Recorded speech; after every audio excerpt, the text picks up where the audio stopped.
All right, and we are live. Hello, I'm B. Millsabub, and welcome to my channel. Today, we have a Veterans Day Observed broadcast for you. It's just going to be fun. We're probably not going to talk about anything serious. We don't have anything like that planned. But I have with me the atheist veteran and my personal friend Stephanie, who are both obviously veterans. So why don't you introduce yourselves, and with ladies first, Stephanie. Hey, Stephanie.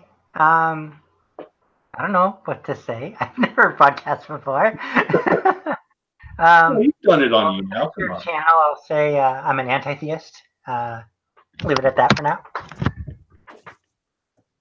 What did you serve in? Oh, I was in the Marines. Yeah. What branch were you in, Stephanie?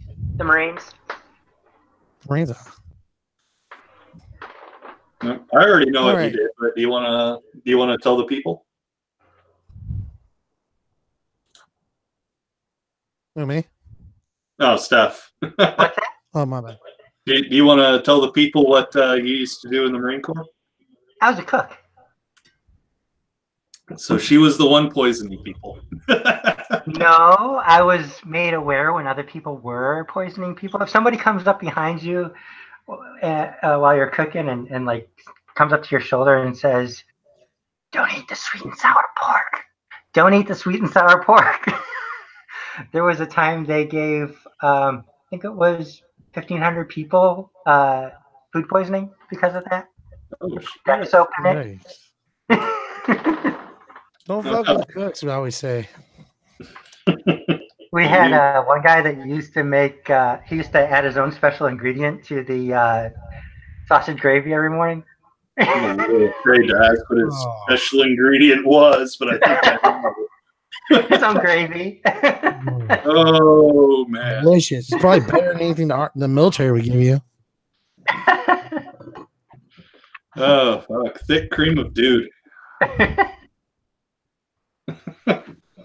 All right, so atheist vet, a little bit about yourself and what branch you served in. Hi, everyone. I'm an atheist, and I'm a veteran.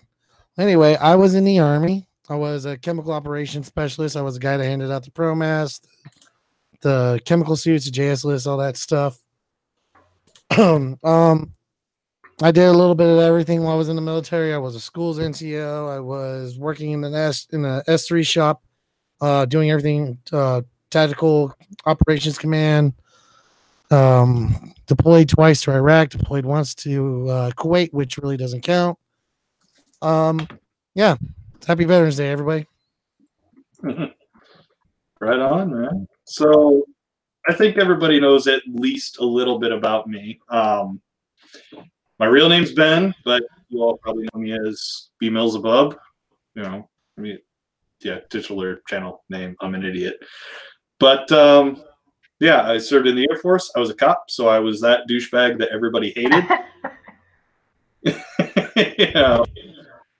But yeah, I didn't do anything really special. I mean, I just sort of stood around or sat around in a car.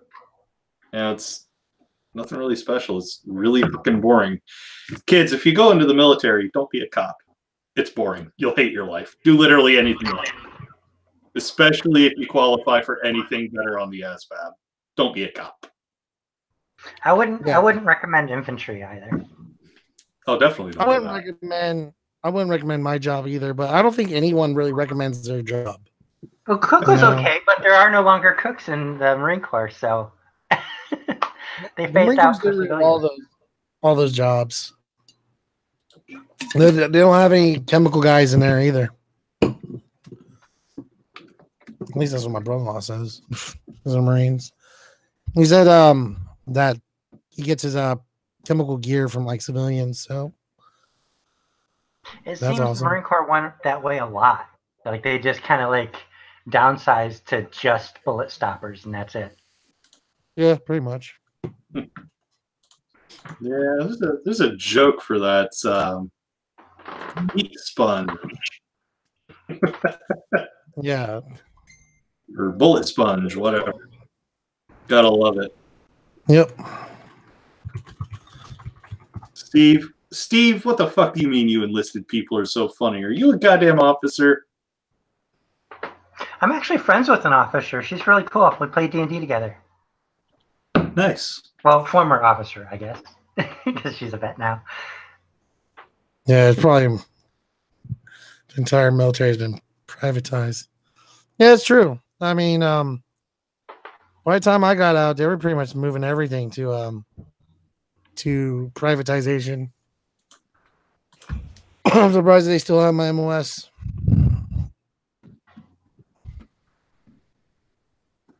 Hi, Ben. I love your beard, by the way. It's a pretty awesome beard. It took a while to cultivate. Yeah, I bet. I tried. I really tried. And it just doesn't grow in right. It looks all raggedy. Still. I'm trying to type, think, and speak at the same time. It never goes well for me. Yeah, I mean, at least you got the thinking part down. I'm still trying to figure that part out. Oh, that's why I was in the Air Force. What was your GT? So Steve Ballman was an officer. Dude, do you want in on this shit? Because I'm taking all veterans. Yeah, Steve, come on. Being an officer suck. The warrant officer life is nice. A warrant officer before I decided to get out. Enlisted in the reserves 8 years before my commission. Right on. So you were at least one of those officers that knew what it was like to be enlisted then. Yeah. Yeah. I've always thought it would be a good idea to have officers should have to be warrant officers. Shit, or enlisted. That's an option too. At least spend a year enlisted, you know? Mm-hmm. I remember got back from my first deployment and I had all these cadets running around Fort Hood. And it was like the one time where you could fuck with them before they be actually put on their little butter bar and they could fuck with you. So it was nice. Oh. So yay, I have somebody coming into the chat soon that's interested. That's cool. And you hit E5 before contracted or ROTC. My corporal stripes. I was Army, by the way. Fucking dude, they gave you corporal. I mean, I asked for corporal. I was in for 9 years. 9 years, and all I made was E4. All right. So hopefully that takes care of that. Yeah. Steve, if you're in Neil's Usual Suspects, I just sent the link there. So hop on in, dude. Hot seat, told you, chair force. It's not an unfamiliar joke. Just like I said, it doesn't apply to me. Because I was actually that guy. Like, I was on a regular cop flight, so I could sit beforehand, but then I joined the flight that was in charge of protecting the 4-star. It was fuck, why am I having trouble remembering his name? Day drinking? It doesn't matter. It was almost 8 years ago. Forgive me for forgetting a name, but I basically was one of the people that was posted at the general's house. There were a couple entry points at the building the general worked in, priority level 1 resource, that I guarded. I wasn't allowed to sit at any of them. So chair force doesn't apply to me. At least not for the last year or so. Oh, purple rhymes with orange. I thought boot camp was pretty fun. It was the thing they don't tell you about is after you finish boot camp, you get a little bit of leave, and then you go back and they send you to combat training. That's where it's rough. I think the Marines might be a little different in that case. Yeah. because I had my basic training, which was I was actually the first group to have. How long was basic for the Air Force? 8 weeks, 8.5 weeks. Yeah, jumped from 6 to 8.5 weeks. So weirdly, we had a lot of downtime, but after that, we went into our particular job training. The Air Force is apparently specialized by comparison to the Marines. But, so I spent about 13.5 weeks doing my technical training, learning how to be a cop, and about 2/3 of that was actually deployment training, which I really had fun with. How many weeks to learn to be a cop? 13. And yes, I know civilians take 6 months to do the same damn. Because I'm like thinking it was 3 months to be a cook. Having a gun to shoot at people is a little more important, I think. Yeah, right. Look, how does it take longer to learn how to flip a fucking egg than it does to learn when to not shoot people? It certainly entails much more than that. It's actual culinary school. I can cook professionally. I joined the military in the wrong era then. Well, I think you were probably still in like junior high when I was in the military. What year did you go in? 91. Got out of boot camp in 92. Oh fuck! I was in elementary school. Right. Oh man, that's fucked up. Dude, I was like watching Power Rangers. Not the new Power Rangers, like the old school fucking grainy ass.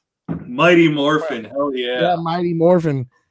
Love that shit. And it was even the Marine Corps was pretty chill during that time period.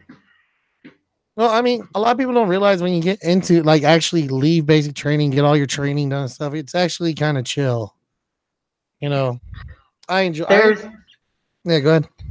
There's plenty of assholes, but like overall, like they used to call it when I was in, they called it the Clinton Corps because Bill Clinton was the president, and he's like, I'm not making any wars.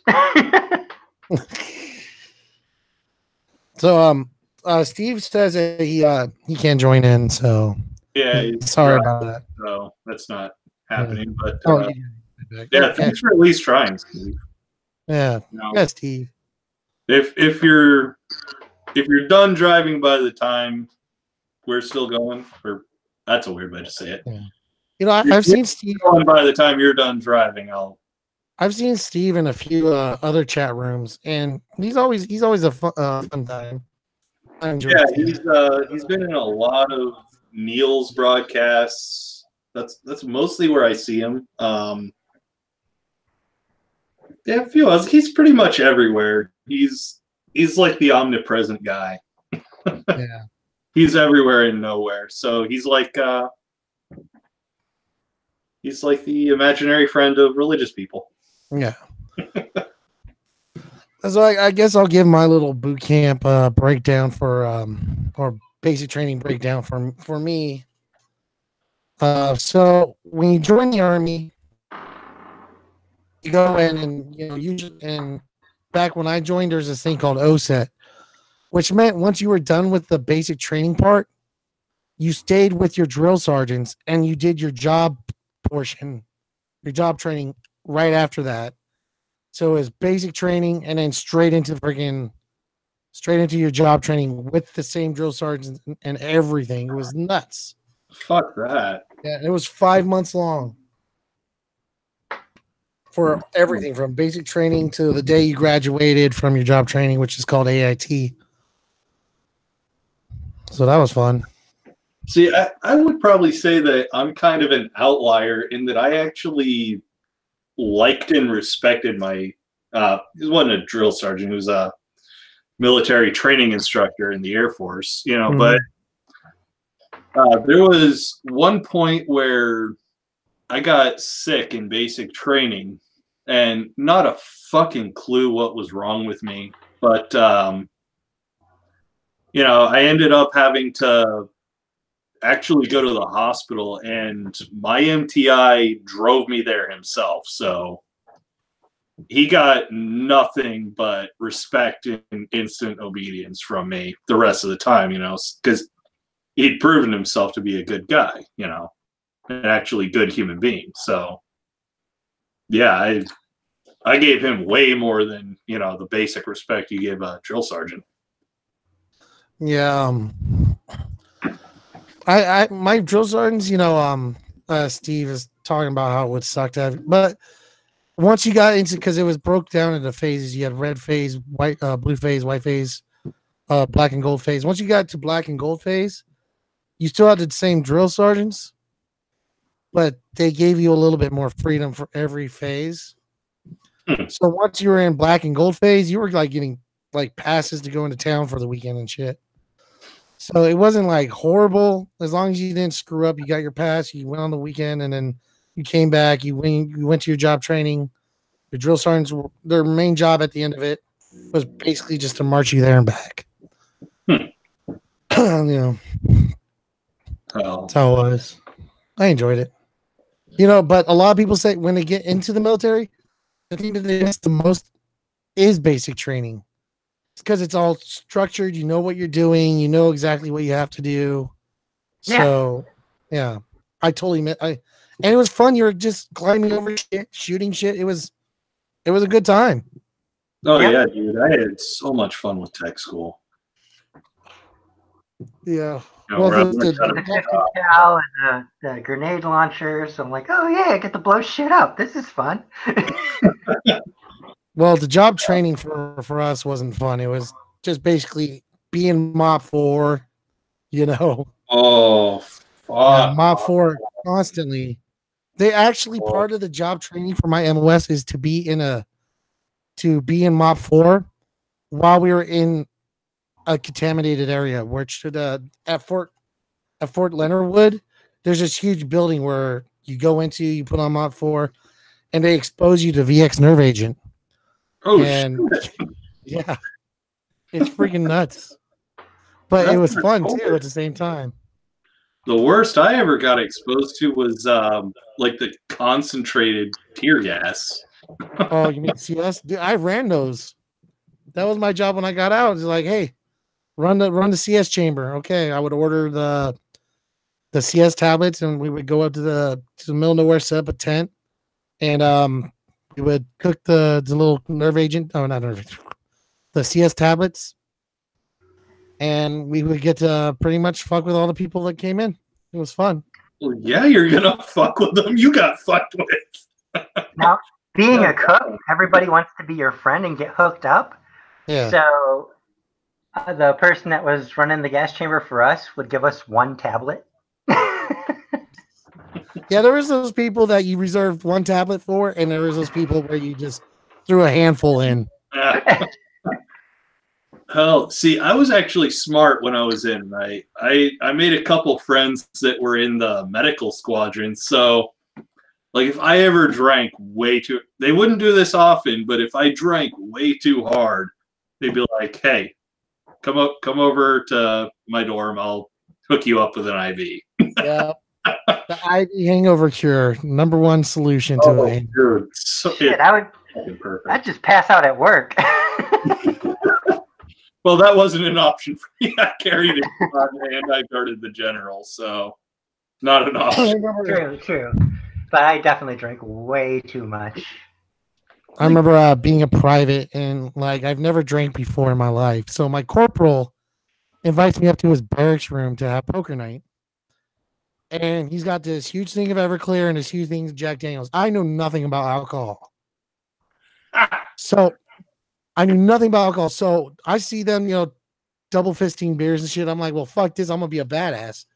I took the Everclear and I took the fucking Jack Daniels and I double fucking fisted that shit. The next thing you know, I'm being escorted to my room by my friend Corporal Emmon with my pants falling down, with me throwing up. And I wake up in the morning with throw up in my pants. I'm just like, what the fuck happened? Oh, shit. Oh no, here's a great one for me during my tech school, right? So we're at Camp Bullis for the deployment segment of our training in Texas, and it's the weekend, so a buddy of mine and I decide that, you know what, we're gonna go out, we're gonna go to a strip club, we're gonna see some titties. By the way, Texas has fully nude strip clubs. I know. Choice, I've been to one. choice. It's amazing, but Yeah. But it's a buddy, BYOB. yeah, it was BIOB, but you know, we came with a couple of 12 packs and we were set for ourselves. So, but a buddy of mine convinced one of the strippers. Apparently, it was her first night, and he was actually her first private dance. He convinced her to give him her panties. So, you know, he shows me, we're in the cab on our way back, and he shows me the stripper's panties. And I'm like, dude, you have to wear those on your fucking head. Oh no. While we're checking back into the squadron. I'm drunk, so I'm making great decisions. Did he at least give her a good tip? I hope so. Are they called tips? I don't do the strip club thing. So there was a strip club like that by Fort Hood. And my friend, by the way, who is a chaplain, was with us. Well, not a chaplain assistant, excuse me, was with us. And we went to the strip club, and my friend's like, okay, dude, here's what you do. When you go up to her, don't give her $1. Give her $5. I'm like, okay. So I just went up to her, gave her $5, and she comes up later. She's like, hey, you want to dance? I'm like, sure. So I fucking paid for the dance. The next thing I know, she's doing stuff to me that is probably not legal in the state of Texas. Definitely not legal in the state of Texas. So yeah, some hanky panky happened in that back room. So I come back and he's like, dude, did she touch you? I'm like, she did a lot more than that. He's like, dude, she just touched me. That's all that happened. I'm like, sweet. He ended up back in my barracks room later that night, and I was sleazy. I told her, I'm like, yeah, don't worry, babe, we'll get married. We'll get married. Yeah, don't worry. We'll go shopping for wedding rings tomorrow. So the next morning, I go and I'm like, I don't think we should go shopping for wedding rings. And she goes, okay. And then I go and take a shower, and then I come out from the shower, and she's gone. And I'm like, fucking sweet. So that was magical. And your wallet was still there? Yeah, I know everything. It was magical. That's crazy. The second thing that reminds me of it, at that same strip club, someone got crabs just by sitting on the seat. Why would you say that when I'm taking a drink, dude? Because I'm a dick. You son of a bitch. Oh, okay. So here's the finish to my story. So we're at the because we're checking into the squadron, and the entry controllers are just fucking stifling laughter because there's a tech sergeant in the back room who's in charge for the night, and we pass a couple people that let's say my buddy and I had scorned previously. Fucking narcs us out.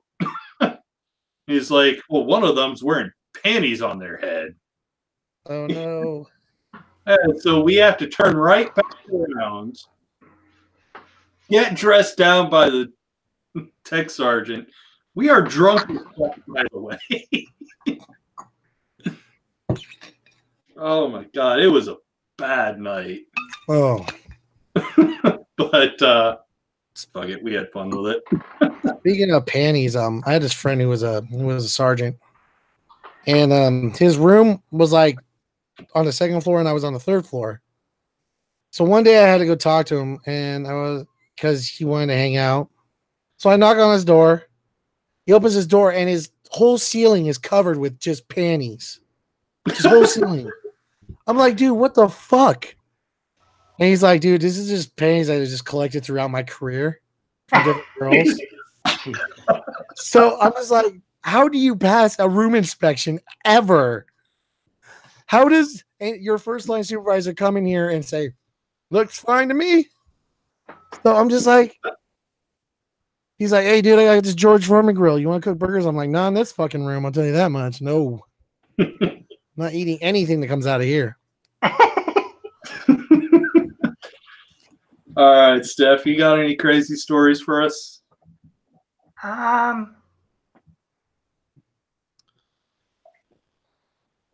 really. She's pausing because you probably got one of those panties in my friend's room. No. I drink a lot.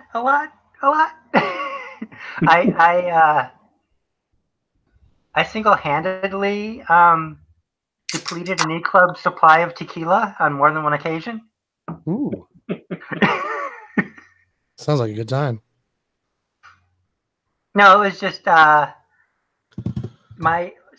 there was like a triangle, the mess hall, and then the E-Club, and then the barracks. And so I just go straight from the mess hall and go to the E-Club and then go home and pass out. It got to the point where it was so reliable, I'd walk in and there'd be 9 shots of tequila lined up on the bar, a salt shaker, and a bowl full of lemons. Jesus. Jesus Christ. And it wouldn't be like hanging out and stuff like that. Just like slam. Okay, I'm done. Go pass out. Jesus Christ. You fucking Marines and your death wishes. What the fuck is it with you people? I did often have Marines telling me I drank too much. So if that gives you an indication. If a Marine's telling you drink too much, what the fuck? Yeah. I tell you, I had a friend. Okay, so this is on deployment. This is on my last deployment, which is barely considered deployment because it was just Kuwait. But one of my soldiers. Let me start from the beginning. So we were going from Camp Arif John to Camp Ur in Kuwait to do to do our marksmanship training. Give me one second. Sorry. We're doing our marksmanship training. And the deal was if you shot expert, you got to go home back to Camp Arif John because Camp Uring sucks ass. So I shot expert, but my soldier shot marksman. So I left.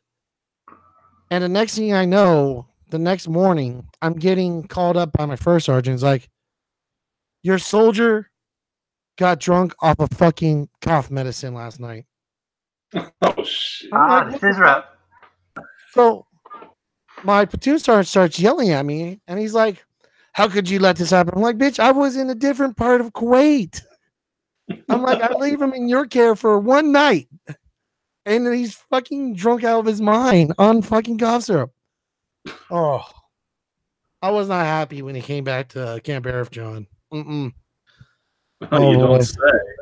I was not. I was like, dude, how could you fucking do this to me, man? I was like, I left you by yourself for one fucking night. I was like, sorry, dude. No. And it's illegal to drink alcohol, correct? Yeah.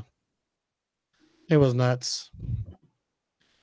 But I was like, but you know, it's funny because people get drunk off shit like that. We had people saying that mouthwash to drink. Because it's like, I don't know. It was just some people are just addicted. So that's how it is. But yeah, it was nuts. You'll find all sorts of crazy way people get high and drunk on deployment. See, I never got to deploy. I actually had all my opportunities to deploy taken away from me, like immediately. So I graduated, like I said, I got sick in basic training. And if you know anything about the basic training dorms for the Air Force, you know, they previously had a problem with black mold.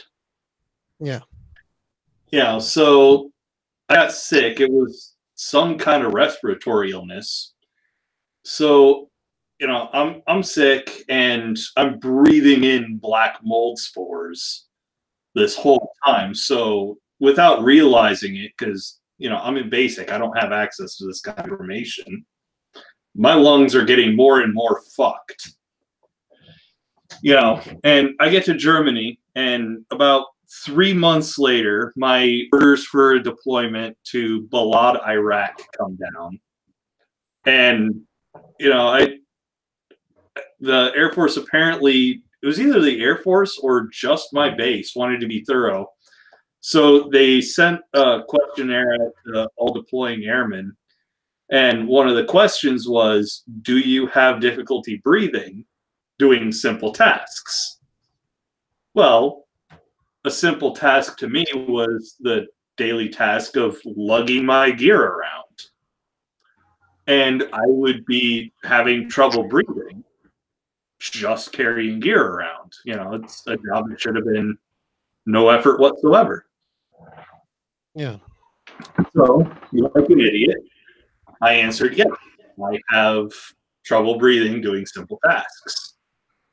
So I go to do a respiratory test, and the doctor comes back and says, you have exercise-induced asthma. You cannot deploy. So got a non-deployable status. Ooh. Yeah, I was pissed because it was fucking Balad at the time. I mean, okay, it wasn't the high combat Balad that it was when I was in high school. But that few years later, it was relatively cooled down. Occasionally, you'd see some shit, but it was relatively cooled down. And I wanted to at least go to that.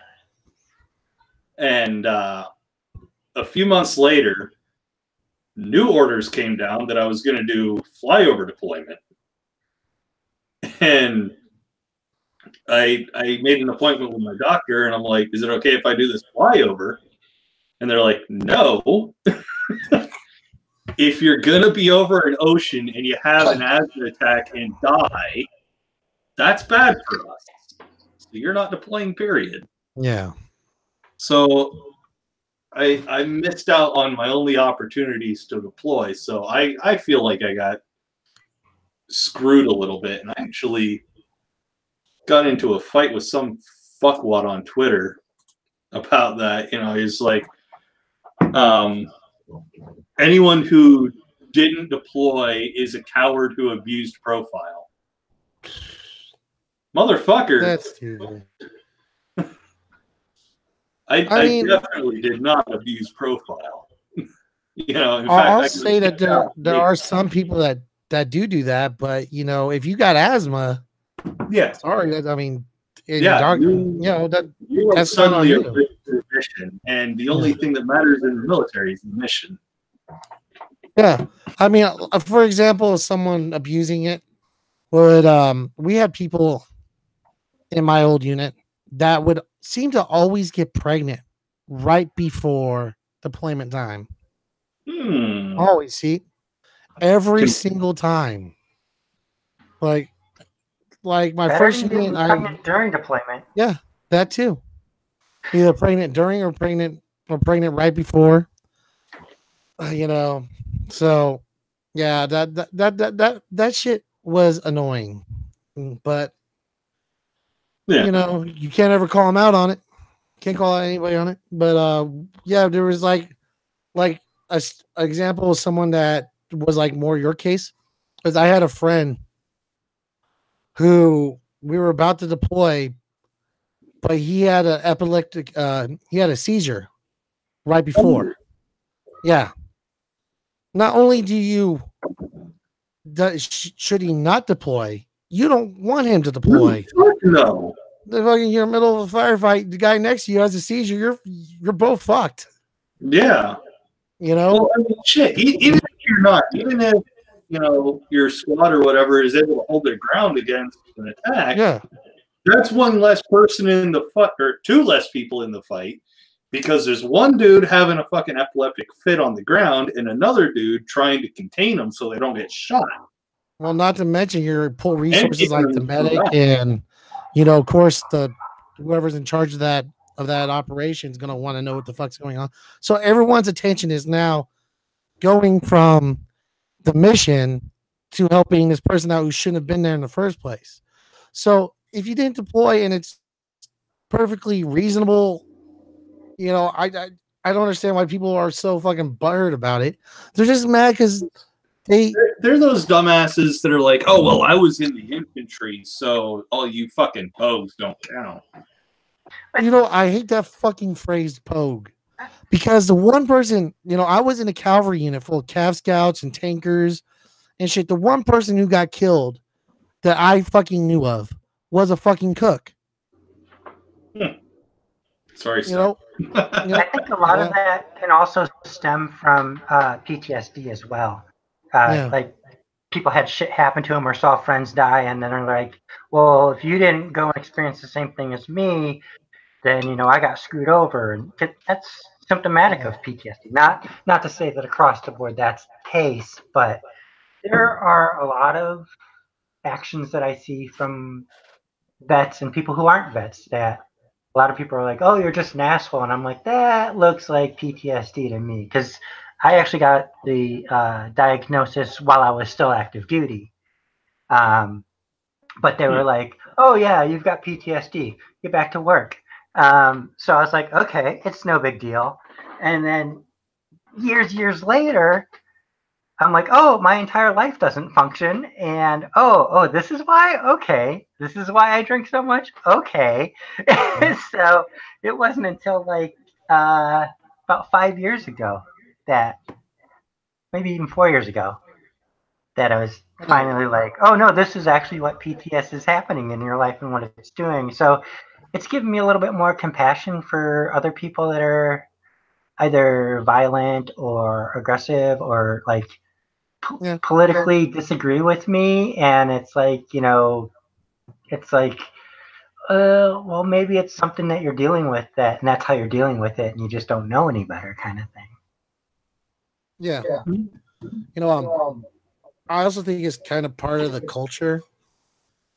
Like infantry learns from day one that they're top dog, they're the shit. I mean even in their fucking cadence is queen of battle. So they're top to the.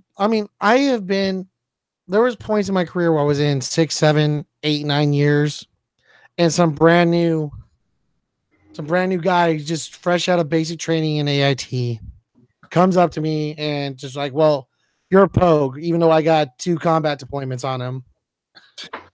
And it's just like, who are you calling a pogue? You haven't even seen a different country. You haven't been outside of your state.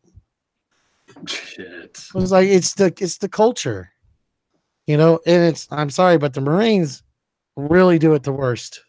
Yes. Yeah. Oh. But the thing is, the longer they're in, the more wise, the wiser they are about it. With the Marines, I wouldn't push it that way. And I was with infantry units to begin with. I was a cook, but I was attached to infantry units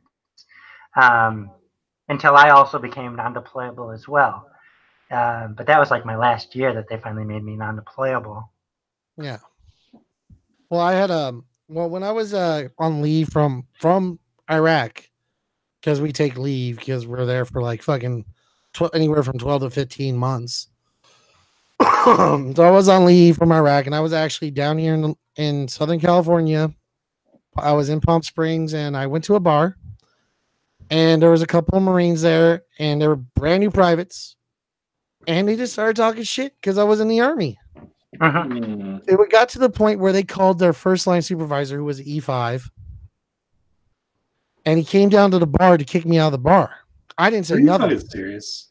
Yeah, I didn't say nothing to him. E5 comes up to me and he goes, your your ID card. So I show him my ID card, and he looks at it, and he's like, "Where are you coming from?" I'm like, "Dude, I'm on leave from Iraq."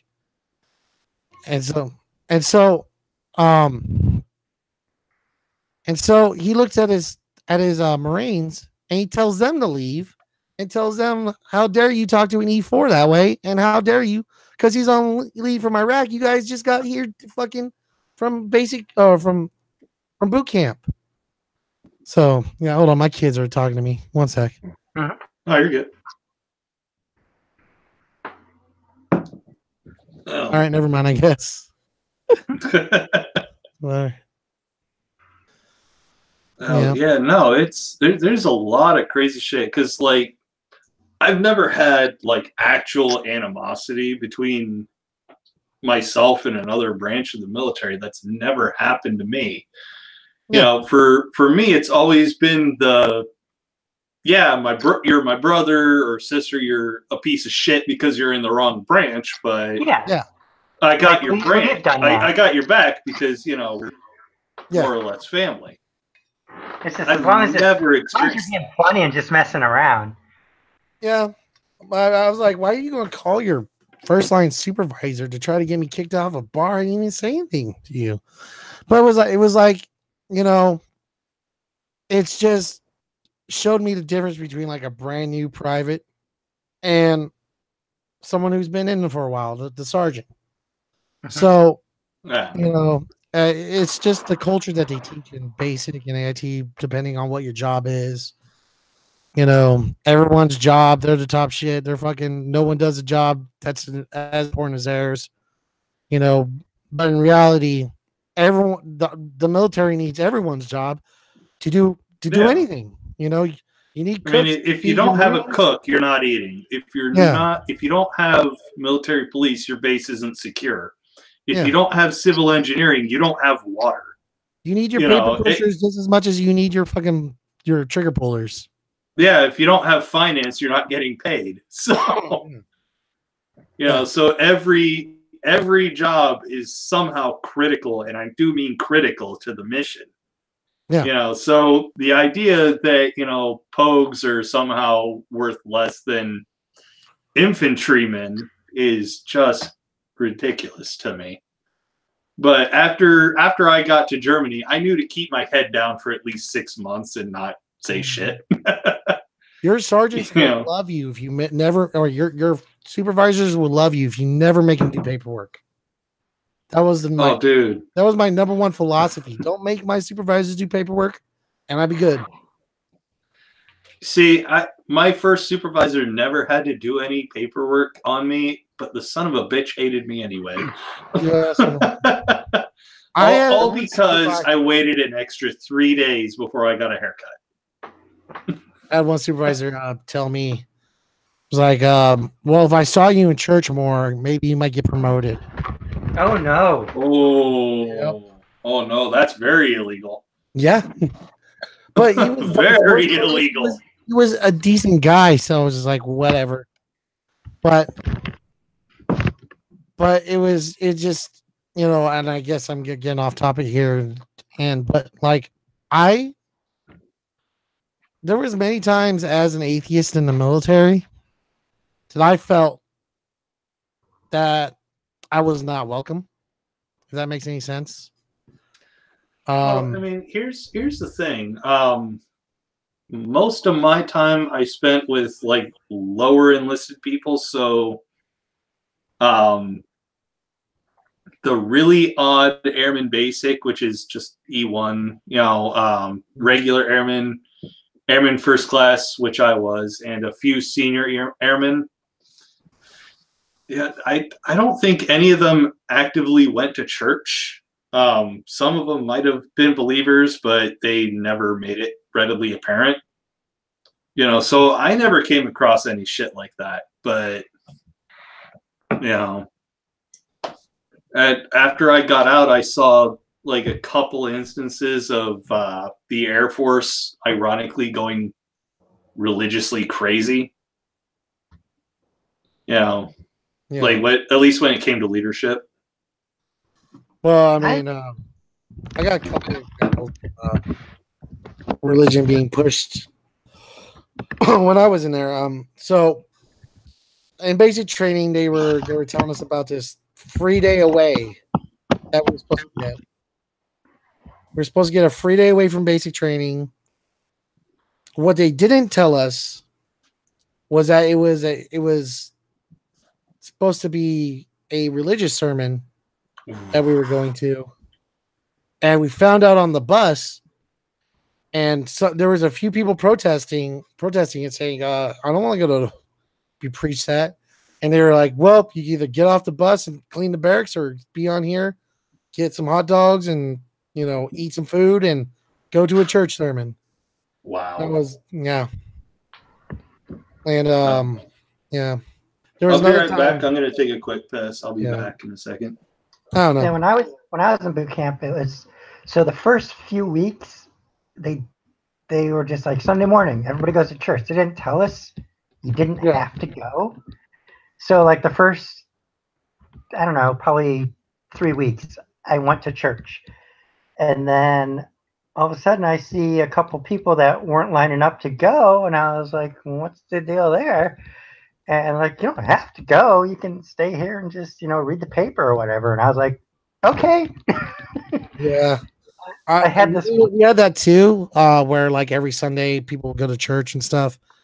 But most of the time people would just do it just to get away. But the stipulation was you clean the barracks, but it never was too bad.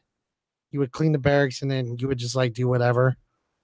We didn't have to clean. We had the option to square away our gear. Or we could, like I said, just read the paper, or you could actually have an opportunity to talk, because in Marine boot camp, you don't actually get to talk to the other people so much. Yeah. I don't know.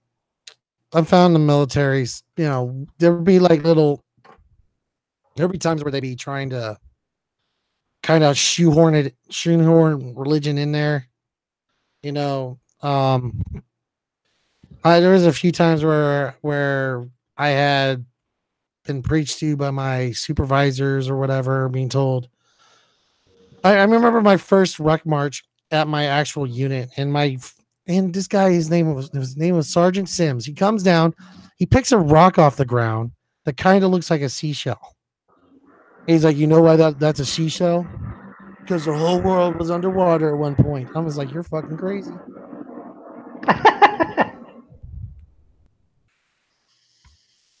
But I mean, it was a good time. I liked the military for the most part.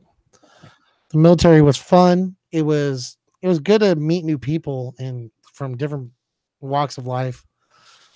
It was great to meet people who called soda pop. Yeah. So I'm originally from Chicago, and they call it pop in Chicago. Yeah. But even when I was living there as a kid, I called it soda. I was like, what's wrong with you people? Always got to be somehow different. Yeah. Me? Yeah. Your drill instructor was like, you want to be an individual, don't you? That's like the opposite of my drills. I didn't have trouble in boot camp. Basically, I got there and I was like, do what they tell you to do as fast as you can. The only time I almost got in trouble was I was sleep deprived, and they were having us do drill on the parade deck, and they called by the left flank, and I did about face, and basically walked away from the rest of the platoon. And I was like, oh shit, and I ran up to catch up with them. One of the drill instructors called me over, and he's like, what the fuck are you doing out there? And I just said, recruits heads up their ass, sir. And he just started laughing. He's like, go. So if you can make them laugh, you don't get in trouble. So Pure Carbon, he wants us to translate. I guess we got to realize some of our Jargon. In the chat don't really know military lingo too well. Well, I mean, it's definitely not something your average civilian's gonna know. Yeah, like if I started saying stuff like, "Oh yeah, we had PMCS Mondays," and just every acronym that we had. Well, there's actually So I was on Godless Iowans, or no, it wasn't Godless Iowans. It was Mrs. Snarky's stream. Yeah. And they were trying to figure out the name of logical fallacy. So I go to this website that's like a friggin' encyclopedia of logical fallacy names in their descriptions. And I come across this logical fallacy called alphabet soup, and it's basically just using acronyms. It's like, that's not a logical fallacy. That's just how people speak sometimes. Yeah. Yeah, and it's like some of it's like you would think civilians would know. Like when I was working at this retail store, and one day a manager comes up to me and is asking me about how I approach, doing different things, like seeing if I was on board with company policy or whatever like that. And he's like, "Well, do you do this?" And I'm like, "Yeah, that's SOP." He's like, Yeah. "What?" I'm like, "SOP." Like, what does that mean? Standard operating procedure. What do you think? Oh. Oh. Yeah. Oh, it's fucking funny because, like, I talk to my family a lot. My earliest days in the military, like basic and tech school, my nephew had been born, and when I got to Germany, I was stationed there for about a year and a half. My nephew was old enough to start, talking. So I'd be talking to my family a lot, and like I do Skype video to talk to my mom, sister, and nephew, and I mean for my dad, I just mostly do my phone. But I'd be talking in acronyms, and they'd be like, "What are you talking about?" So yeah, it's not a logical fallacy. For some people, it's literally just a language, and for military personnel and veterans, it's just how we talk. Yeah. Yeah. And that's funny because you get plenty of time to learn all the acronyms and stuff, and then it just becomes natural. It just becomes natural. Yeah, you don't even think about it anymore. It's just It's tactically sound. It's if you're in a firefight, it's verbal shorthand, and you're like, you got to be able to just rattle off a couple letters and have everybody understand rather than go through that explanation that's going to be a sentence instead. So I have a question. What aspects of military life have crossed over into your civilian life that might have helped you out a little bit in certain tasks? Like, one sec. Sorry, I've had a cold for a little bit, but like for example, like risk assessments or preparation for stuff or anything like that. Like, you want to tackle that first, Steph? I can't really think of anything. I wasn't the ideal Marine. Like I was, for more than half my enlistment, I was in a punk band. And like you're talking earlier about your hair getting beyond regs, there was far more than one occasion where I had a pissed off sergeant shaving my head for being over regs. I did my job very well, but I wasn't the pomp and circumstance. I was kind of over real quick. Yeah, I guess an example for me would be like when I got out, I used a GI Bill to go to college, and I found that a lot of the habits I had in the military translate very well into preparation for my schoolwork, or making simple life decisions.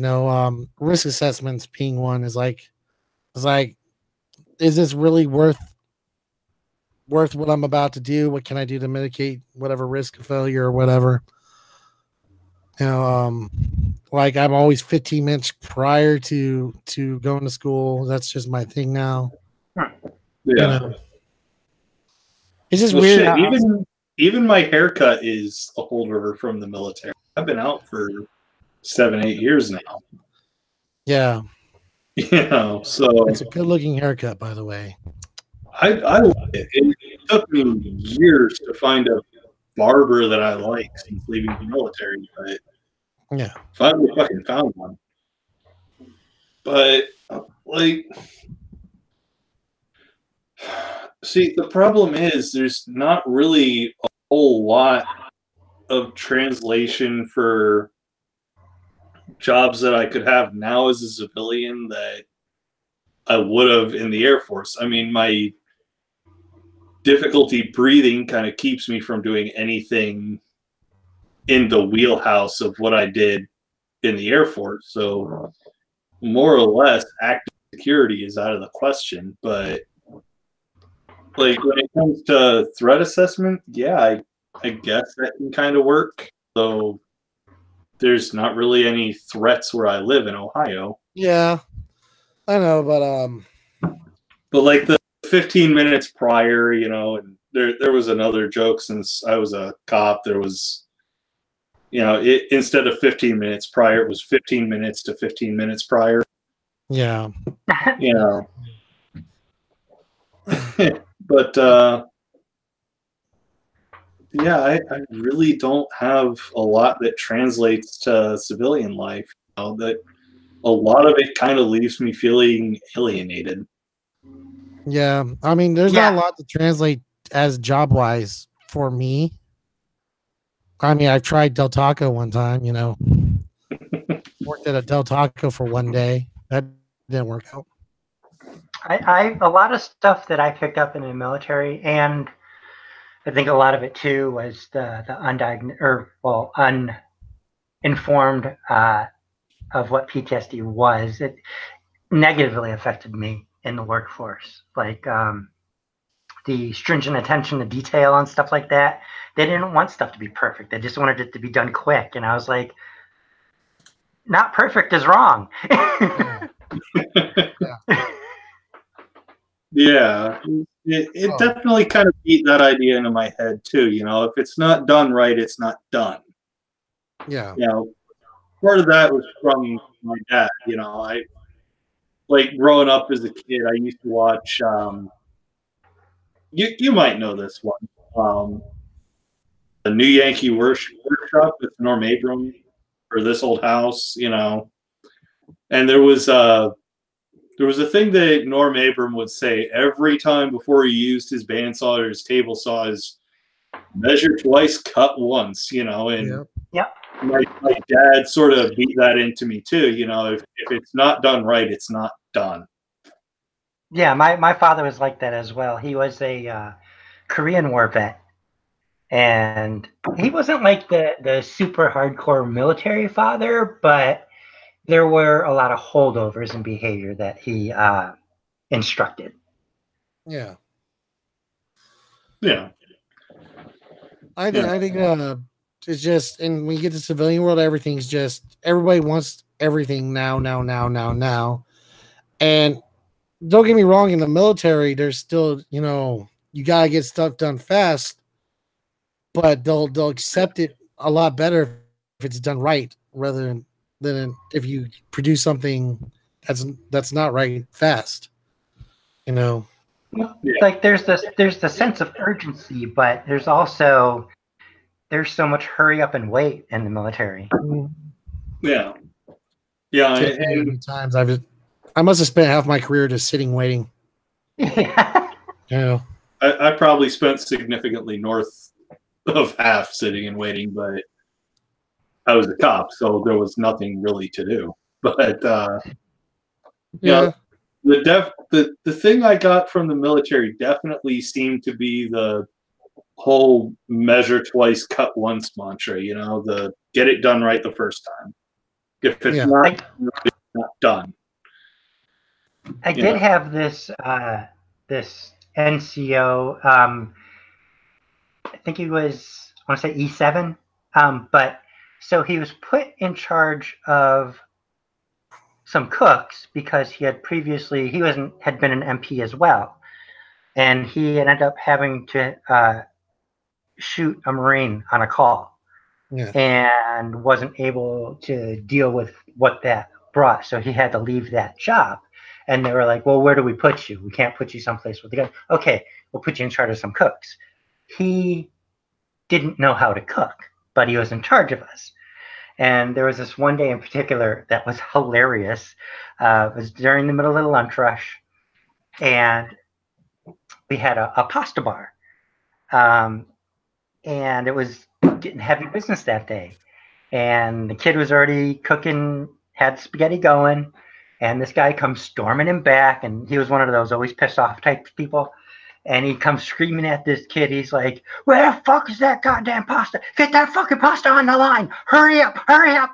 And the kid turns to the big pot where it's cooking, looks down at the spaghetti and goes, "Cook faster!" Everybody in the fucking kitchen lost it. Jesus Christ. And the guy's just standing there dumbfounded. He's like, he just laughed. Oh, fuck. I had a first sergeant who was, because I worked in the training room at one point. And so when you work in the training room, you have like a really, you really work with the first sergeant commander a lot. So I have a first sergeant. Let's just say he was bipolar as fuck and had a lot of problems mentally. He got shot out of a 2-story building in Iraq and fucking just walked it off pretty much. Oh, fuck. So yeah, he had a lot of PTSD and memory issues and all sorts of shit. So it was funny because you could pretty much get away with a lot because he would forget it like 10 minutes later. But this was an exceptional case because he literally forgot it like 2 seconds later. So I'm sitting in a training room and he's like, "Burn, get your fucking ass in my office right now." So I go, "Yes, first sergeant." I run my ass into his office, go to parade rest, and I'm like, and he looks at me and he goes, "No, hold on. My wife calling me." So he looks at me and goes, "What the fuck are you doing in my office?" I'm like, "You just fucking called me." He's like, "Get the fuck out of my office." I fucking run out and everyone's laughing at me. I was like, "What just fucking happened?" He was an intense dude, but apparently I thought he hated my ass. I really did. And then he leaves. He was the one first sergeant I had that wanted to actually promote me. But he leaves and I'm like, "Oh God, I'm glad he's gone." He's like, "Why?" My first, my platoon sergeant goes, "Why? And you're the only person he liked." I'm like, "Why did he like me?" He's like, "Cause you never fucking lied to him." Cause I wouldn't lie to him. Cause the day I first talked to him, he goes, "Well, you want to be a sergeant now?" I'm like, "Not really." He's like, "Why don't you want to be a sergeant?" I'm like, "I like you for life." He's like, and so he got mad at me. Or at least I thought he was mad at me, but apparently he respected the fact I didn't fucking bullshit him. Yep. One second. Let me call my wife. 1 sec. Sorry. Oh, you're good. But see, I only ever had 2 run-ins with first sergeant, and first sergeant in the Air Force is apparently a little different than first sergeant anywhere else.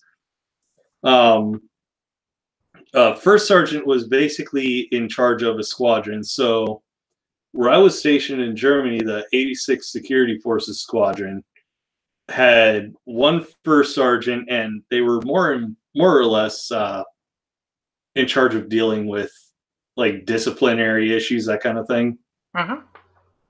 So I only had 2 run-ins with a first sergeant.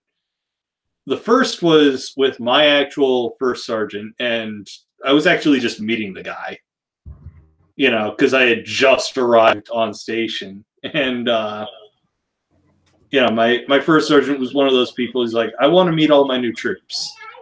So I had that introduction to him. And after that, my next introduction to a first sergeant was actually with not attorney generals, the judge advocate, which was fun. I actually pulled over the first sergeant of judge advocate because he rolled a stop sign. He was like, you know who I am? I'm the judge advocate. I'm the judge advocate first sergeant. I don't give a shit who you are, sir. You rolled through a fucking stop sign. Your ass is getting ticketed. Yeah, right. The fuck do I care who you are? God, that is badassery at its best. Oh, I mean, damn.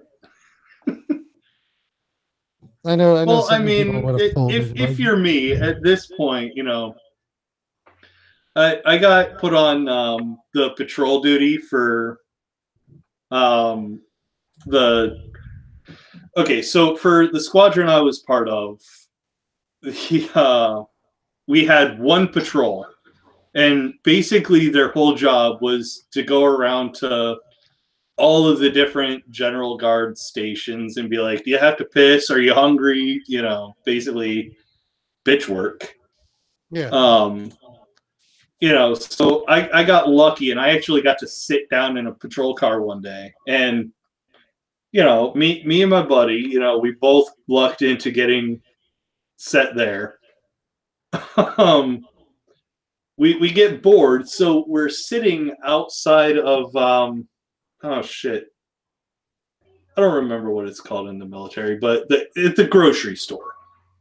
The commissary. Yeah. There we go, the commissary. Thank you. So we're both set outside of the commissary. We're like, let's see if we can get someone, because we don't have radar guns, so we can't catch speeders, but we can catch people who are just rolling through the stop sign. Well, we see a guy do a California roll. He just sort of slows down at a stop sign, realizes he's good, and just goes. So we pull him over and we cite him for it, and he's like, "Oh, you don't know who the fuck I am. I'm the judge advocate for shirt." And he's like, "I don't care. If you just shut up and let us read you the ticket, you'd have been gone 5 minutes ago, dude." Yeah.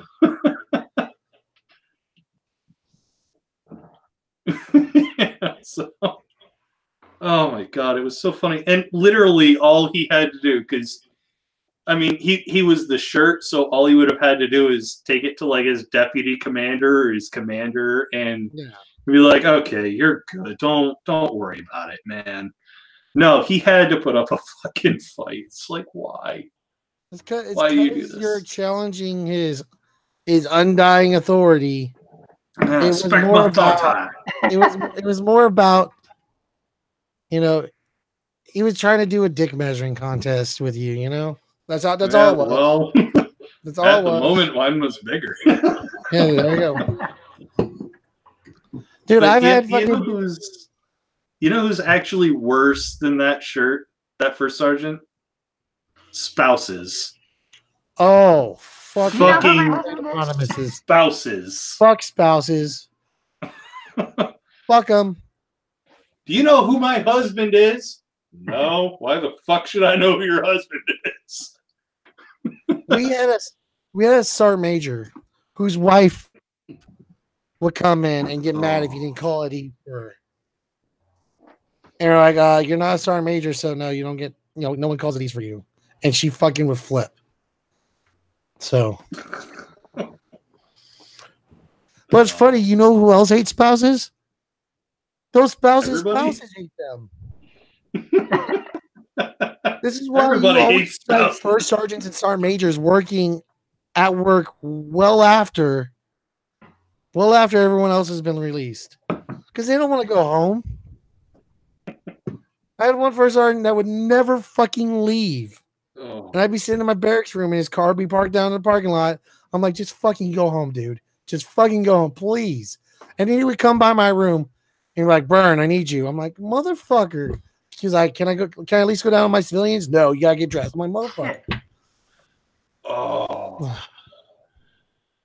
See, I've never heard it called sleeves before. I would always just like if I was in my civilian clothes, I'd just be like, can I go in my civvies? No. Fuck! Yeah, civvies.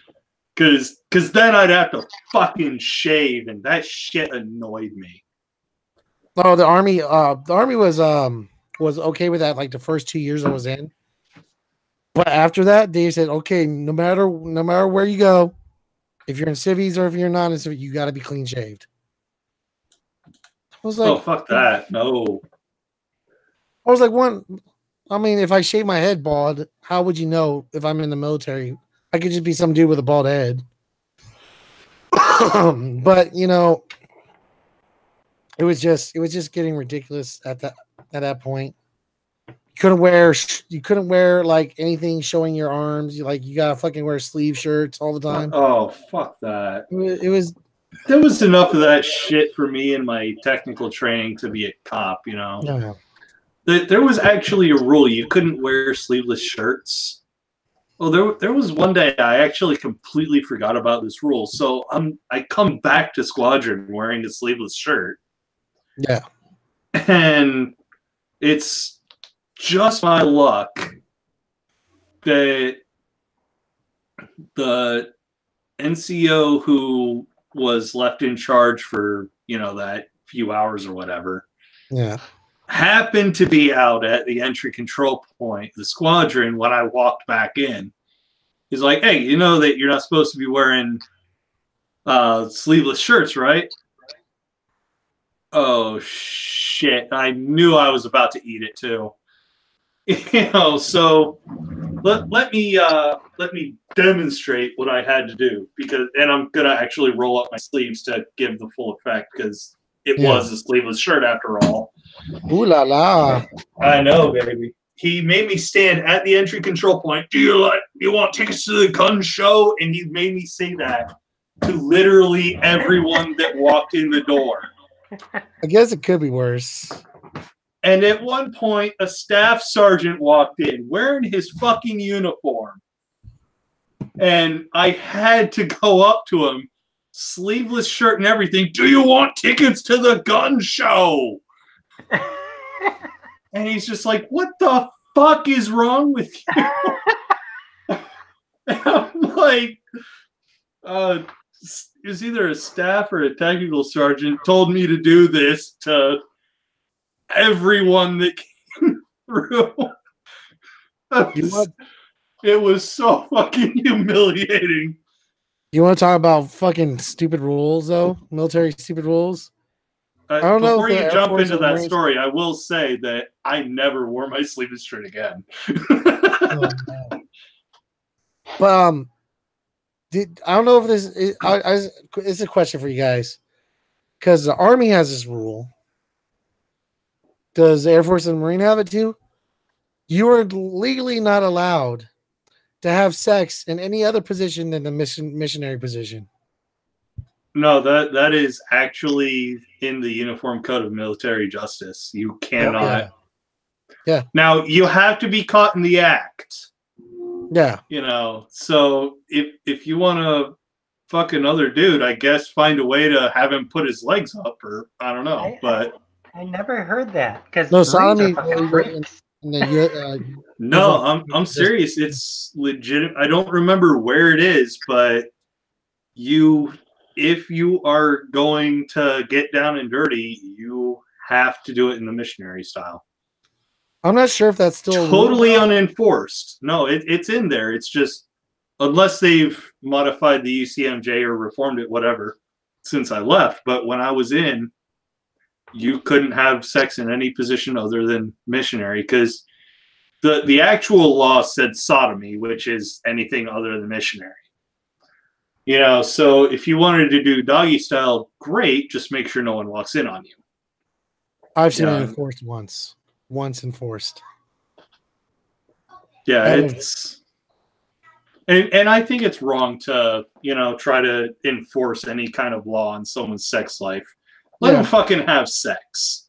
Yeah. It feels fucking good. Have you never had sex before? It's awesome. Wait, what sex? What was this sex thing you speak of? I'm just. Hey, David, how you doing, Welcome, dude? compelled believer. Oh, shit. Oh, maybe Yeah, David's. Hang on, David, I'm going to send you an invite. Yeah, then we'll have Navy here as well. Oh, fuck. I can't believe I forgot David was in. I'm a fucking genius. Yeah. Copy. Come on. Bring up. All we need now is a Coast Guard. Then we'll be good. I was thinking Coast exactly the Guard's same thing. not the real military. They're They are. Homeland They gotta teach Security. them shit. They've done rougher shit than I ever had to do. It's like saying Border Patrol's military. Hi, kiddo. You want to put that on? All right. Compelled Unbeliever, David, check your Twitter DM. I sent you a link to hop in the Hangout. There we go. All right. Hi, Madison. Hi, my kids are here. Yay. Kids. Children. The children. Chillins. Go play in a cornfield or something. No, don't play in a cornfield. You'll become the children of the corn. Bad things will happen. See, I got my dog here, my kids here. Surprised my cat ain't trying to knock over my microphone right now. Oh, okay. David's at work, so he can't hop in. But yeah, he was a Navy vet. Yeah, that's cool. Yeah. Actually, my grandpa. So this flag right here actually belonged to my grandpa. Well, okay, it never belonged to him. He died, and the U.S. Navy gave it to my grandmother, who was the survivor. So yeah, the guy. I guess we're supposed to meet the Godless Island and talk about butt stuff. They will meet. Yeah, he's. I'm down for butt stuff. He's obsessed with butt stuff and Peter Pan peanut butter. I know. Yeah. You probably see me in one or two of his chat rooms. I've been in several of GI's chat rooms. Yeah. Actually, I'm always a huge topic. Yeah, I'm actually doing a takeover of his channel on Friday, so that's awesome. Yeah. I talk about if religious liberty is under threat in the United States. Yeah. I'll not give any spoilers because I want you guys to find out for yourselves, but it will be more or less a mirrored video. So it'll show up on GI's channel and then it'll show up on mine. Okay. Friday morning. But the question is if religious liberty is under attack in the United States. Yeah, no, it's because if you listen to more than a few Christians in the United States, their rights are somehow under assault. I mean, come on, look at the whole war on Christmas thing. But look at Colorado, where that guy, that baker, they ruled in favor of him to not have to bake a cake for a gay couple's marriage. So their claim to not having or an assault on religious freedom is don't discriminate on my right to discriminate against other people. Yeah, very much. Yeah, that's more or less what it was. I'm fine with them not baking the cake, though. You know, I'm fine with that. Yeah, fine. Don't bake the cake, but don't expect anybody to come to you afterwards. Yeah. You know? I mean, if they want to destroy their business model, that's fine. Let them. You know, I'll bake for whoever. I don't give a. If I was a cake baker, shit, I'll pay triple to go somewhere else. But I mean, I personally don't think you should be allowed to discriminate against someone for something they can't help. And You know who can't help who they're sexually attracted to? Gay people. Yeah. Everybody. You know, Damn right. But but it's ridiculous. Like God's up there, he's gonna fucking be all pissed off because, oh no, you made a cake for a gay wedding. It's just ridiculous how fucking petty they. I mean, they really do just make themselves look bad. But Yeah, there was this video that earlier today came up in my YouTube recommended list for some reason. And, you know, I'm talking to another friend of mine who is pansexual, and, you know, she says, I'll never get why folks give a fuck what consensual adults do with their junk. And my sarcastic reaction to that is, so yeah, since acceptance is a sign of moral decay and the downfall of civilization, let's kill all the gay homofags.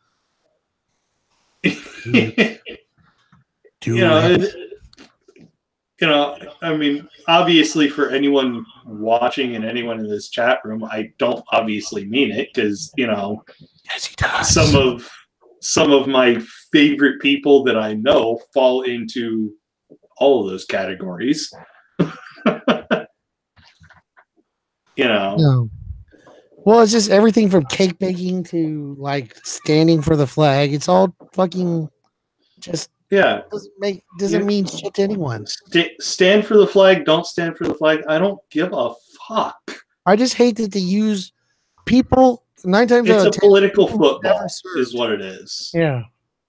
It's a political football. Yeah. It's a fucking toy to be kicked around by people who think they know better, by people who think they fucking represent me. You motherfuckers don't represent me. They love to say, it's like, well, servicemen and women didn't fucking serve so you could kneel for the flag. I'm like, you don't tell me why the fuck I served. Actually, that's exactly why I served. Yeah, that's exactly why I served. Yeah. Yeah. I didn't serve. First Amendment, motherfucker. If you don't want to stand for the flag, don't stand for the fucking flag. Yeah, I didn't serve my morals could be pushed on someone else. Now I stand for the flag because it just means something different to me, and there's an experience involved with it. I stand for the flag because I used to stand for the flag in a very literal manner by joining the military. But I have my reasons for standing. There are people who have their reasons for kneeling. Yep. If you feel compelled to kneel, fucking kneel. Yeah. I forget who it is I'm quoting, but I agree that why stand for a flag that doesn't stand for me? Yeah. Exactly. I mean, but you know, the funny thing is 20 years from now, Colin Kaepernick's going to be hailed as a hero. Just like Muhammad Ali was. I personally would hail Kaepernick as a hero now because I would have the audacity for that. But I could see our country go in 2 different directions. I could see people who would think he's a hero in 20 years all being in cages or already executed. That could happen. That could happen. I hope not, but it's scary that we're at that tipping point where it's like, yeah, it could totally go that way. Yeah, I definitely don't think we're in the greatest place possible in America. And, you know, a lot of the shit going on kind of makes me upset that I gave what I did. But, you know, I think this country means something, you know? And we'll find our way back. I really do. Because we tend to. It's upsetting to see the way the country's going, especially knowing that the military is a huge supporter of it, at least overall. There's a lot of conservative people in the military. Yeah. But the funny thing is the officers, though, the officers, especially the higher up officers, mostly are not conservative. No, well, I mean, they're also incredibly well-educated people at the top. So it's really just the enlisted, lower enlisted that just end up brainwashed by it. It's fucking stupid. Yeah. Well, I mean, so this was before I spent any time on Twitter at all, because until about 3 years ago, I refused to be on Twitter. on Facebook, a buddy of mine posted, "I'm going to be voting for Mitt Romney," and he's a guy I served with in the Air Force. He said he was going to vote for Mitt Romney because it was good, literally just because it would be good for his paycheck. Yeah. To him, up until the discussion of his paycheck, it was a 50-50 discussion for him. And when it looked to him like voting for McCain over Obama was good for his paycheck, he voted for his paycheck. And I frankly don't blame him for that. I would blame him for a fairly incorrect analysis, but I definitely don't blame him for looking after his own ass first. You know what I mean?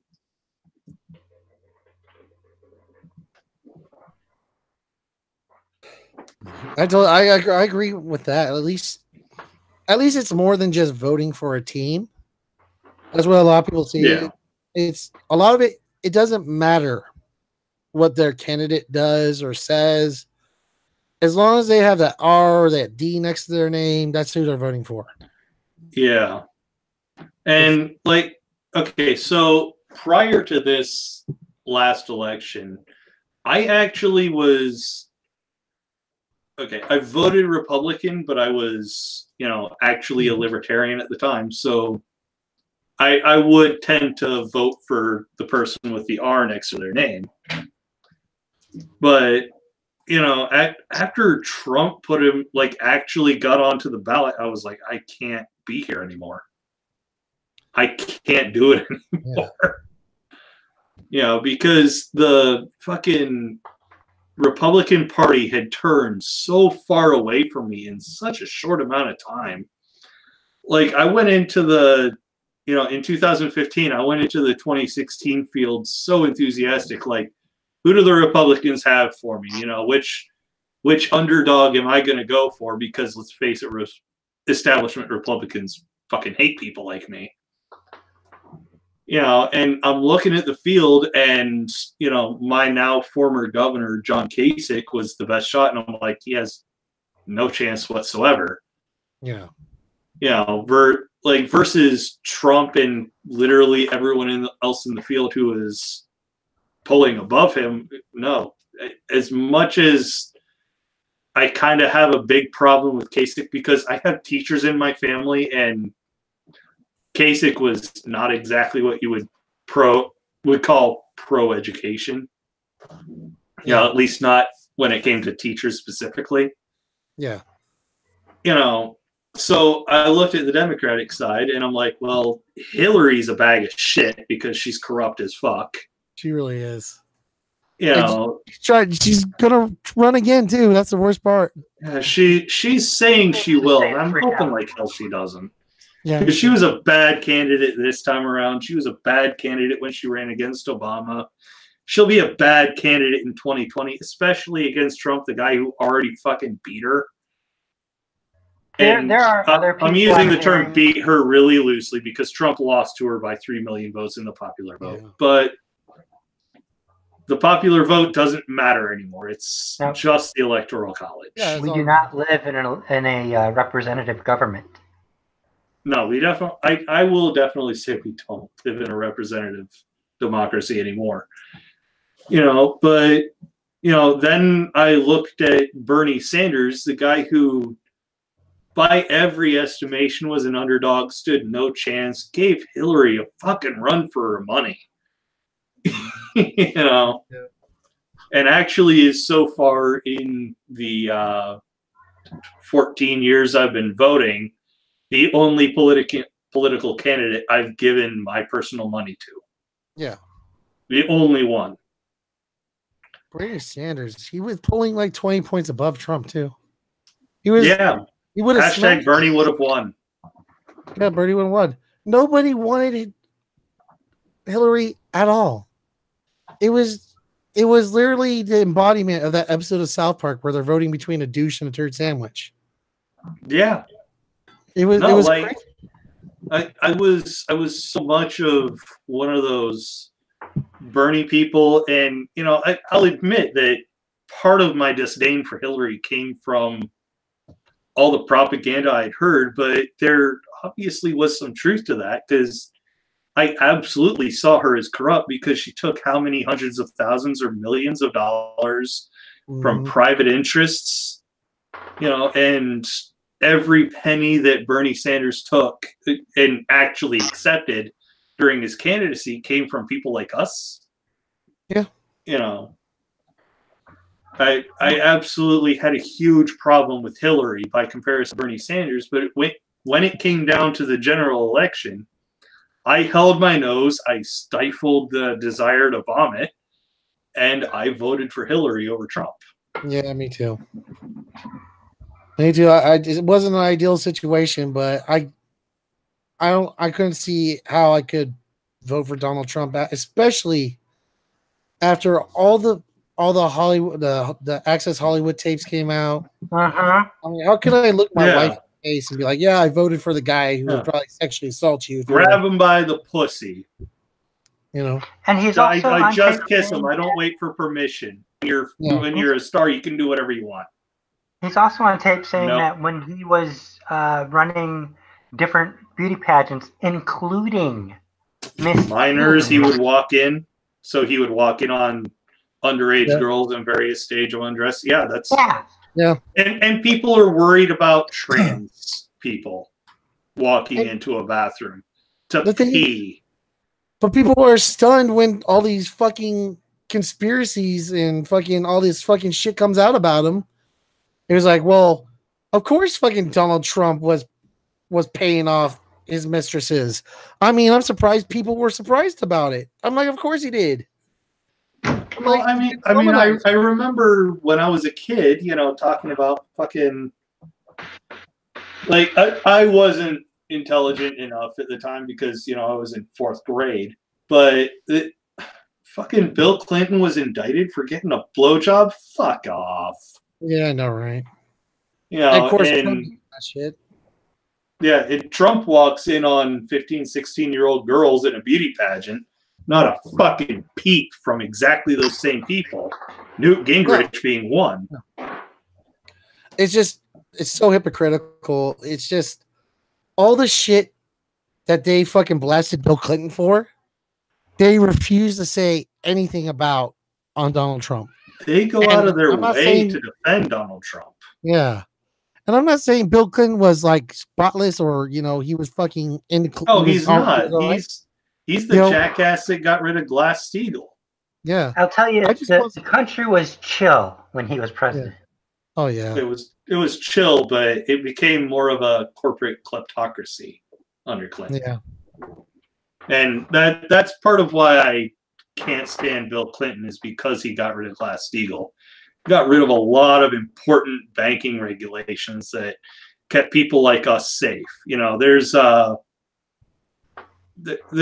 a saying, I can't remember what it is. Glass-Steagall was intended to protect small-time bankers like George Bailey versus what's the name of the dude on Wolf of Wall Street? Gordon Gekko.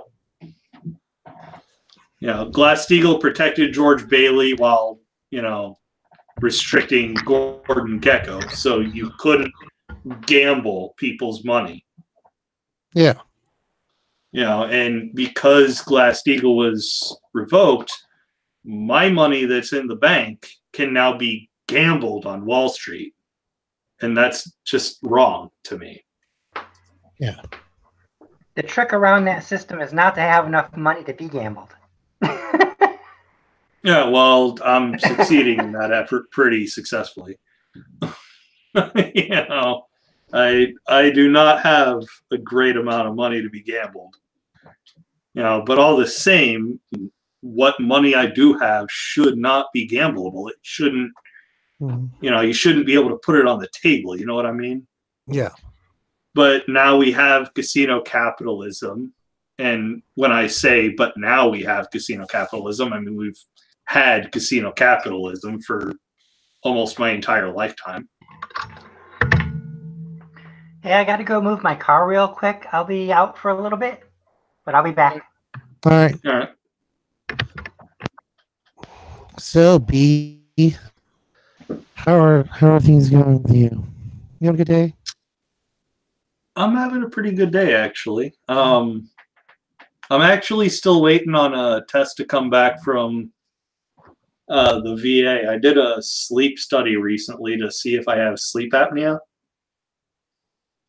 But yeah, I'm waiting on that. And other than that, I really don't have too much going on. I'm just trying to What is find up a with real military? people job and Yeah. What's up with uploading to YouTube. the military and sleep apnea? It's like everyone I know has sleep apnea. Everyone in the military. Yeah, that actually is kind of fucking weird, man. I don't get it myself, but Yeah. Here I am. I think part of my problem might be that I have asthma, because I've heard in a lot of cases sleep apnea and asthma go hand in hand. Yeah. Well, that makes sense, I guess. Yeah, So, but here's the great thing, and an unfortunate number of veterans probably don't know this. If you are, I think, 30% disabled, so I'm literally right on the line. If you're 30% disabled, I believe is the actual number the VA uses, you have access to VA healthcare. yeah. And that includes fucking everything. And it's actually kind of depressing that the VA doesn't have dental. But, you have optical. I mean, Yeah. obviously I need these glasses if I'm going to see properly. And, Yeah. a few years ago, I got a pair of glasses from the VA, which broke because I fell asleep while wearing them. But, I have access to free optical from the VA. About a year or so ago, I spent a week in a mental health facility paid for by the VA because I was having some issues, some pretty serious issues with depression. I had completely shut down for about a week. So if you're like, I could be wrong. So either way, no matter what your disability percentage is after the military, investigate this with the VA and see what you are qualified for. I can't stress that enough. See what you're qualified for with Veterans Affairs if you are a veteran. I got a big ass 0. Well, I mean, getting out technically, because I was a cop and I was on the airfield a lot, I'm automatically entitled to 5% disability like that. Oh, wow. Yeah, well, I mean, if you've ever been on an airfield, you know exactly how loud it is. It's permanent hearing damage. I was in an airborne unit, my last unit, and yeah, it was hell being on the airfield for your eardrums. It was horrible. So yeah. So I would investigate that. Like, I would go to my local VA and be like, hey, am I entitled to anything? I did this. I mean, you could get 5%, but that's like an extra $40 a month. That's, a couple pizzas or something. Yeah, there you go. Pizza money. But I don't know. The VA is like a 2-hour drive from where I'm at. Oh shit! You don't have a local branch or anything like that? We have like a very local, but they don't do anything other than like basically tell you to go down to Loma Linda. Like, I think they issue out veteran cards and that's about it. Yeah. Well, but at least I can get a veteran card to go on the commissary. Go to the commissary on post next to where I live. So that's good. There you go. Love the commissary. Tax free. Dude, if there's a reason to love a commissary, it's because of that. Yeah, there's a lot. Unfortunately for me, the closest military base is Wright-Patterson, and that's about a 3-hour drive. Yeah. So it's not worth the tax free. I would ultimately spend more. Yeah. I live like there's a Marine base literally like 20-minute drive from the house. It's not hard. Mm-hmm. Yeah, so I should go on there more often and just.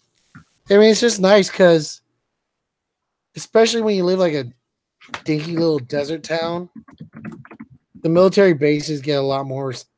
There's a lot more stuff to do on them. Yeah, so it's nice. Yeah. Yeah. Stephanie's gone forever. Yes. Well, it depends on how long it takes her to get to her car and wherever it is she's got to move it to. But Donald Trump abducted her and is grabbing her by the pussy right now. I feel so sorry for her. Oh no! I wouldn't be able to be around that motherfucker. Ugh. So I don't know. Did you enjoy your Veterans Day? Did you go to getting free food? I did. I actually went to Applebee's and got a free thing there and went straight to a Texas Roadhouse. I love Applebee's. Texas Roadhouse is great, though. Oh my god. Texas Roadhouse? You have a Texas Roadhouse? Yeah, it's just more or less right up the road from me. You get that apple butter on your buns. See, I actually I don't know if they changed the recipe or something, but the bread they brought us looked like a kind of light, sickly kind of color to them. No. What? Yeah, like they looked like they hadn't been fully cooked. No, so I was just like, that's part about Texas Roadhouse. I mean, you could just go there, sit down, order like a Coke or a fucking beer or something, and just eat the free fucking apple butter buns that they give you or whatever. That apple butter shit is so good. My wife ordered it off of Amazon because we don't have a Texas Roadhouse out here. Holy shit! Yeah, so we had Amazon drop off two things of butter. I'm like, what the fuck are we doing? Oh, well, I'm finding myself in need of taking a really nasty piss. Would you be able to hold it down for a minute yourself? Sure, I can hold it down. I'll dance. I'll be like, all right, because I'm literally kind of dancing in my seat, so I'll be right back. Ooh. Tell us all about it when you get back. All right. I guess it's my show now. So, what's going on in the world? I guess compelled unbeliever got to go back to work. I'll talk to you later. Well, it was nice talking to you. Let's see what we got going on. Man, the chat is dead. So, anyway, it's really good being on the show. I appreciate it being on the show. So if anyone's got any questions for me or B, Millsabub or Stephanie, go ahead and type in the chat. Let's see if we got anything on Twitter or Facebook. Nothing. Yep, we got that awkwardness.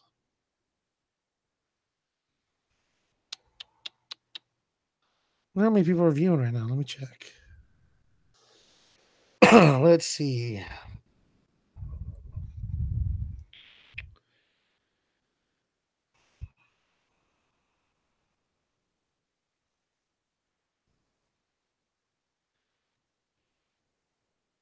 We got 4 likes, and we got 3 people watching.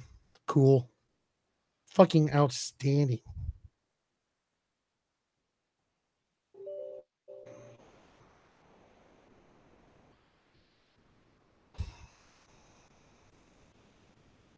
Yep. Nothing much going on. So let me tell you guys what I'm all about, what my channel's all about, since I'm the only one here right now. So my channel is the Atheist Veteran. I talk a lot about anti-atheist stuff. I like talking about basically pointing out stupid shit like flat earth theories, psychics, that kind of thing. I'm not a fucking fan of those people.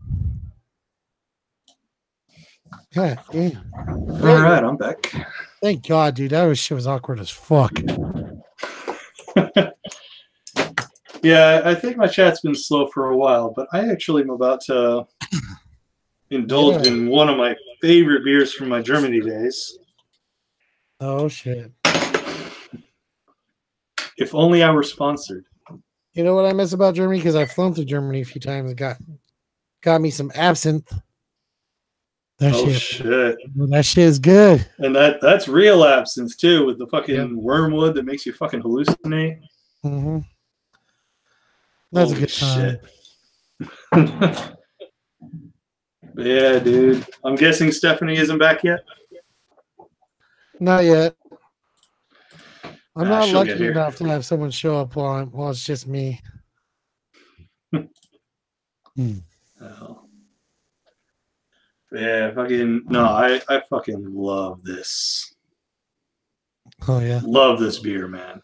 It's so good. I really got spoiled when it comes to beer over in Germany. Oh, dude. And Alaska, it's even better because the alcohol percentage is a lot higher than in the States. I believe that. And then you got some really good APAs. Technically Alaska's in the States, but it's non-continental. Yeah. But I like Alaska. I mean, they gave us a cost of living adjustment, so you got paid a little bit more. We got pretty decent cola allowances in Germany, because I mean we had to deal with the conversion of dollar to euro, and when I was over there, it was not in our favor. I was paying anywhere between $1.50 and $1.75 for €1. I think it's like in Kuwait it was like $3. No. $3 to one whatever? Yeah, what was it? Oh, it was shit. dinar. Real or something like Denari. Yeah. Shit. So if you bought something for like $11, it was really like $33. Ouch. Yeah. But we got to go to this beautiful mall. It was so freaking awesome. But the worst part was it was like you go to the mall and you're like, okay, I'm gonna save like $300, but you still can't buy shit. There was like an indoor bowling alley that we went to though. That was cool. In that mall. Oh man. It was see, I'm actually really good because one of my weekends off fell on so Oktoberfest in Munich, like real fucking Oktoberfest. So oh my god, it was such a fucking great time. It was a fucking impromptu visit. So because it was more than a 3-hour drive, my friends and I that went were actually AWOL. So that was a fucking great time. But I was accidentally AWOL once.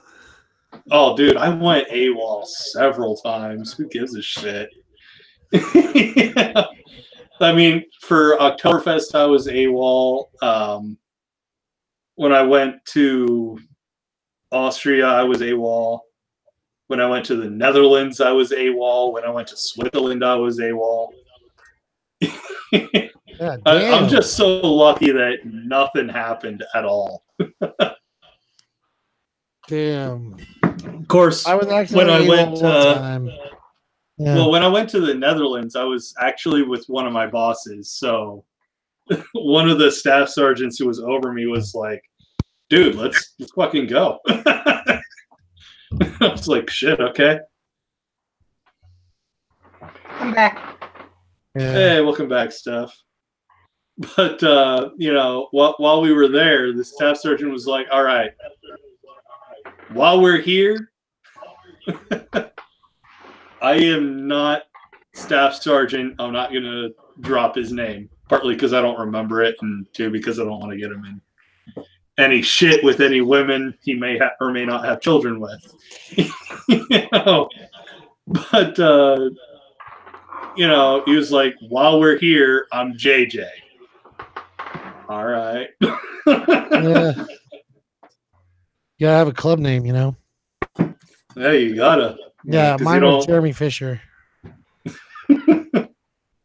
Well, I mean, my real name is so fucking innocuous. You know, It's like, you'd be like, you go to the nearest air base, and you're like, "Where's Benjamin Miller?" There's like 60 of them. where's John Smith at? Yeah, and actually, Benjamin Miller is my real name. So, if anybody watching is still somehow curious where I got my name for my YouTube channel, the BM is Benjamin Miller. The rest is just a play on Beelzebub. It's just us.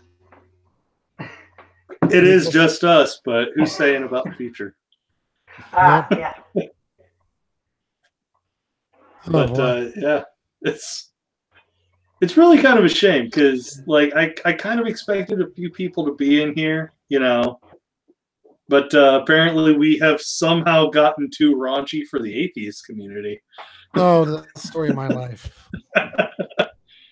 I invited some people too. I don't know. Anyway, I'm probably gonna call it a night. My wife just came home. You know. Yeah. Yeah. Definitely want to keep the wife happy. Yeah. Thanks for having me on. I appreciate it. You guys have been a blast to talk to you. Yeah. Oh yeah. Thanks for coming on, dude. Because you had to move your car. That was cool. But and you Ben who left me by myself when Stephanie was gone. Oh well, you're a big boy. Come on. Only physically. Mentally, not so much. I'm not better. I'm not much better, dude. I was a cop in the Air Force, remember? Yeah. That's true. That's so true. Anyway, thanks for having me on, guys. Yeah, thanks for stopping by, dude. All right, thank you. All right, bye. You wanting to keep going for a little while, stuff? I'm hoping to get some more people in as like a after party sort of thing, but I don't really have anything necessarily to talk to. If you've got a subject, I don't know. I don't have anywhere to go. Oh, I mean, we could do like more crazy stories if you have any. I mean, come on, you were a Marine. You have to have something crazy. I drank a lot, and that's it. It's physically impossible that a guy in the Air Force has more than I drink a lot over a Marine. Come on. Because I drank a lot too. And I was in a punk band. That's like... Well, okay. Obviously, I'm not asking you to give up anything beyond something that would still involve the statute of limitations. So... Oh, no, I didn't. I'm a very law-abiding person. Like when you guys were talking about tickets and stuff earlier, the only ticket I've ever gotten was for a California stop, and I went to traffic school, and it went off my record. So I've never technically had a ticket, let alone broken a law. How is a Marine so boring? Good God. Well, okay, so here's a great example of my story, and I'm really hoping that the statute of limitations is up. So you know how in America, with the exception of Las Vegas, prostitution's illegal? Okay. I may or may not have, on more than one occasion, enlisted the services of a woman of ill repute while I was in the Air Force over in Germany. Ill repute is a very broad term, Christocentric term. Yeah, well, it's what I have to work with because I don't want to say whore because that's just rude. No, especially considering the wonderful things these women did for me. But a sex worker is a more understanding term. But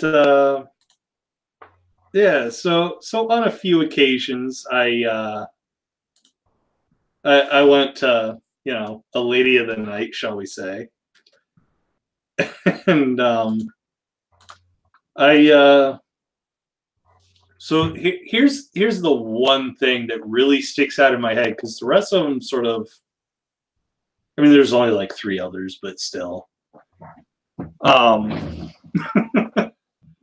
that really doesn't make it look good. But the first time I ever went to one, like the cab driver took us to the wrong place, and we all thought it was just like a legit strip club, but it was more along the lines of brothel, you know. So, like, okay, so here's the first mistake I made, right? He probably got a cut for taking people there. The cab driver. The cab driver probably got a cut for taking people there. It's possible. I wouldn't be surprised. But I'm really debating if I want to say this on a broadcast for the world. Here's a good rule of thumb. If you think something might be a bad idea to say, probably don't say it. Should try it or shouldn't? Shouldn't. It's called adulting. Oh. Well, no need for a doctor. Nothing actually happened, but... A doctor? I said adulting. Okay. Okay, yeah, I thought I heard you say doctor. No. Yeah, no, I think I'll not say it, so all of you wonderful people out there in YouTube land get to live in suspense, but I'll tell Stephanie later after I end the broadcast. Okay. Because yeah, she was a Marine. She understands to, you know, some meaningful level, and the rest of you will just look at me in disgust. So I had one experience with a prostitute, and it was right when I finished leave after boot camp, right before I went to MCT. It was because we all landed in the city where we needed to be, but we had a day before we had to report in. So this is a common thing. So there's these shuttles, and they take you to hotels or whatever that have discount rates because they know they're going to have this influx of people coming in. And then a few of us like went walking down the street, and we walked past a prostitute, and there was like a group of us, and everybody else was like, "Oh, should we?" Oh, they're all like being shy and shit. And I was like, I just walked up to her and said, "Hey, what? You know, let's go." Like, it's something I'd never done before, and I was in a slump at the time, anyways. So I was like, "All right," we went back, and it was so boring. It was so boring. But I think I made her a lot of money that night because she was just going room to room to room to room to room. But yeah, my experience with it was boring. I was like, meh. Well, okay, so the one experience I will talk about on here is I was at, and this was a legit strip club. It just also happened to offer other services if the dancers were so accommodating. So I get a private dance with this one chick, and she was, oh my God. But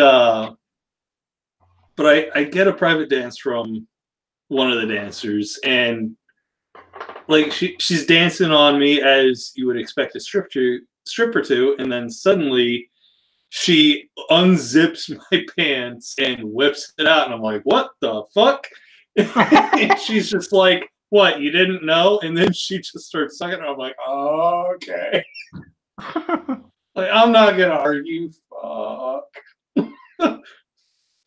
You know, so that's the one I will talk about. You know, but it completely took me by surprise. But what a nice surprise it was.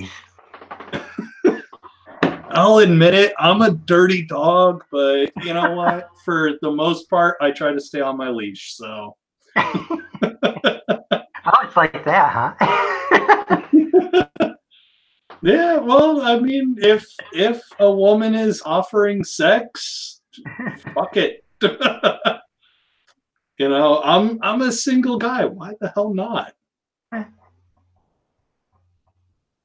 You know, I've got no prospective future of settling down, you know, and fuck it, if a woman's willing, or now in my case, as I'm getting a little older, if a woman who is of legal age has daddy issues, why not?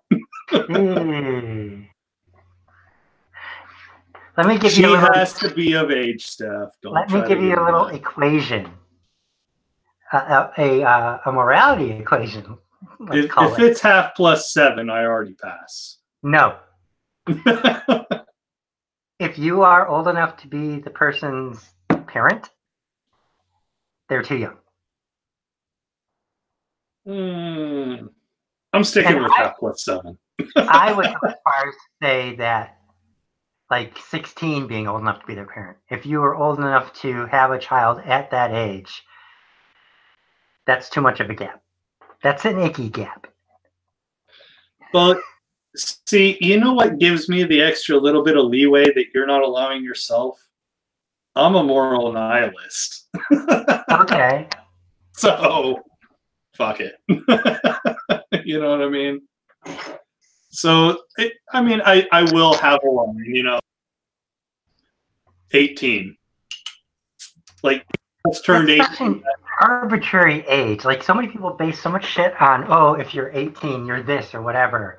Like, you can drink or you can, serve milk here. So I'm like, people's brains develop at different rates, and that should be taken into account more than how many times you've been around the sun. Now, don't get me wrong. If oh shit.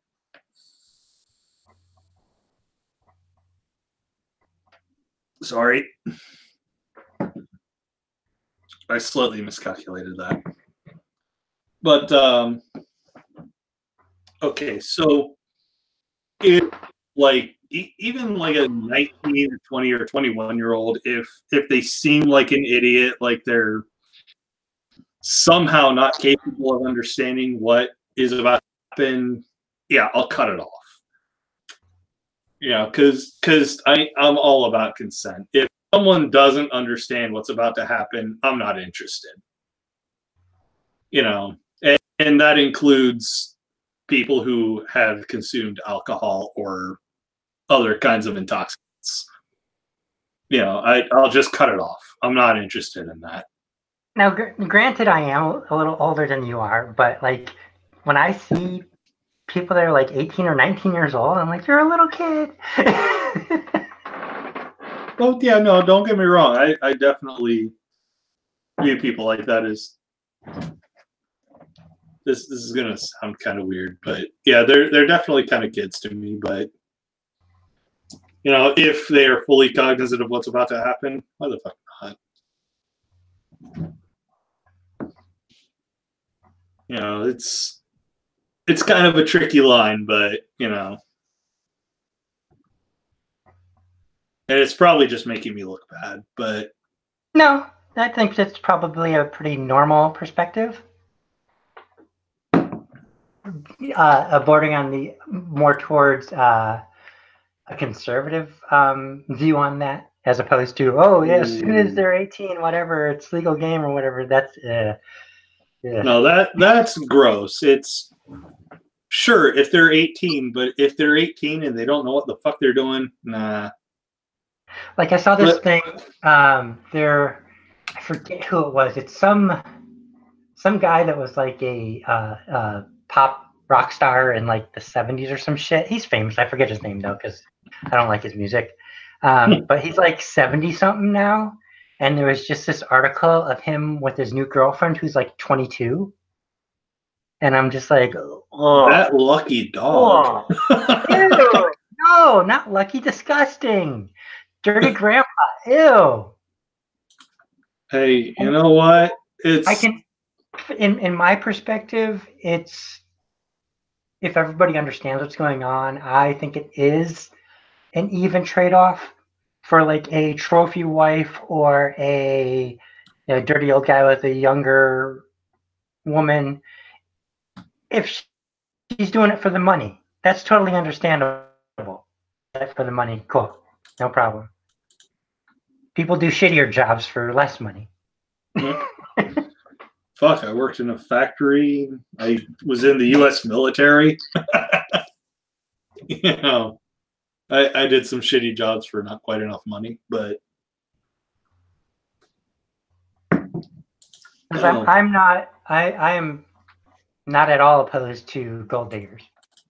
It's like if you're an old gross guy, and some younger person, not young, but like, a younger adult is like, oh yeah, it's really, you think it's you? It's not the money, really? No, if it's like a Hugh Hefner situation, obviously it's the money, but fuck.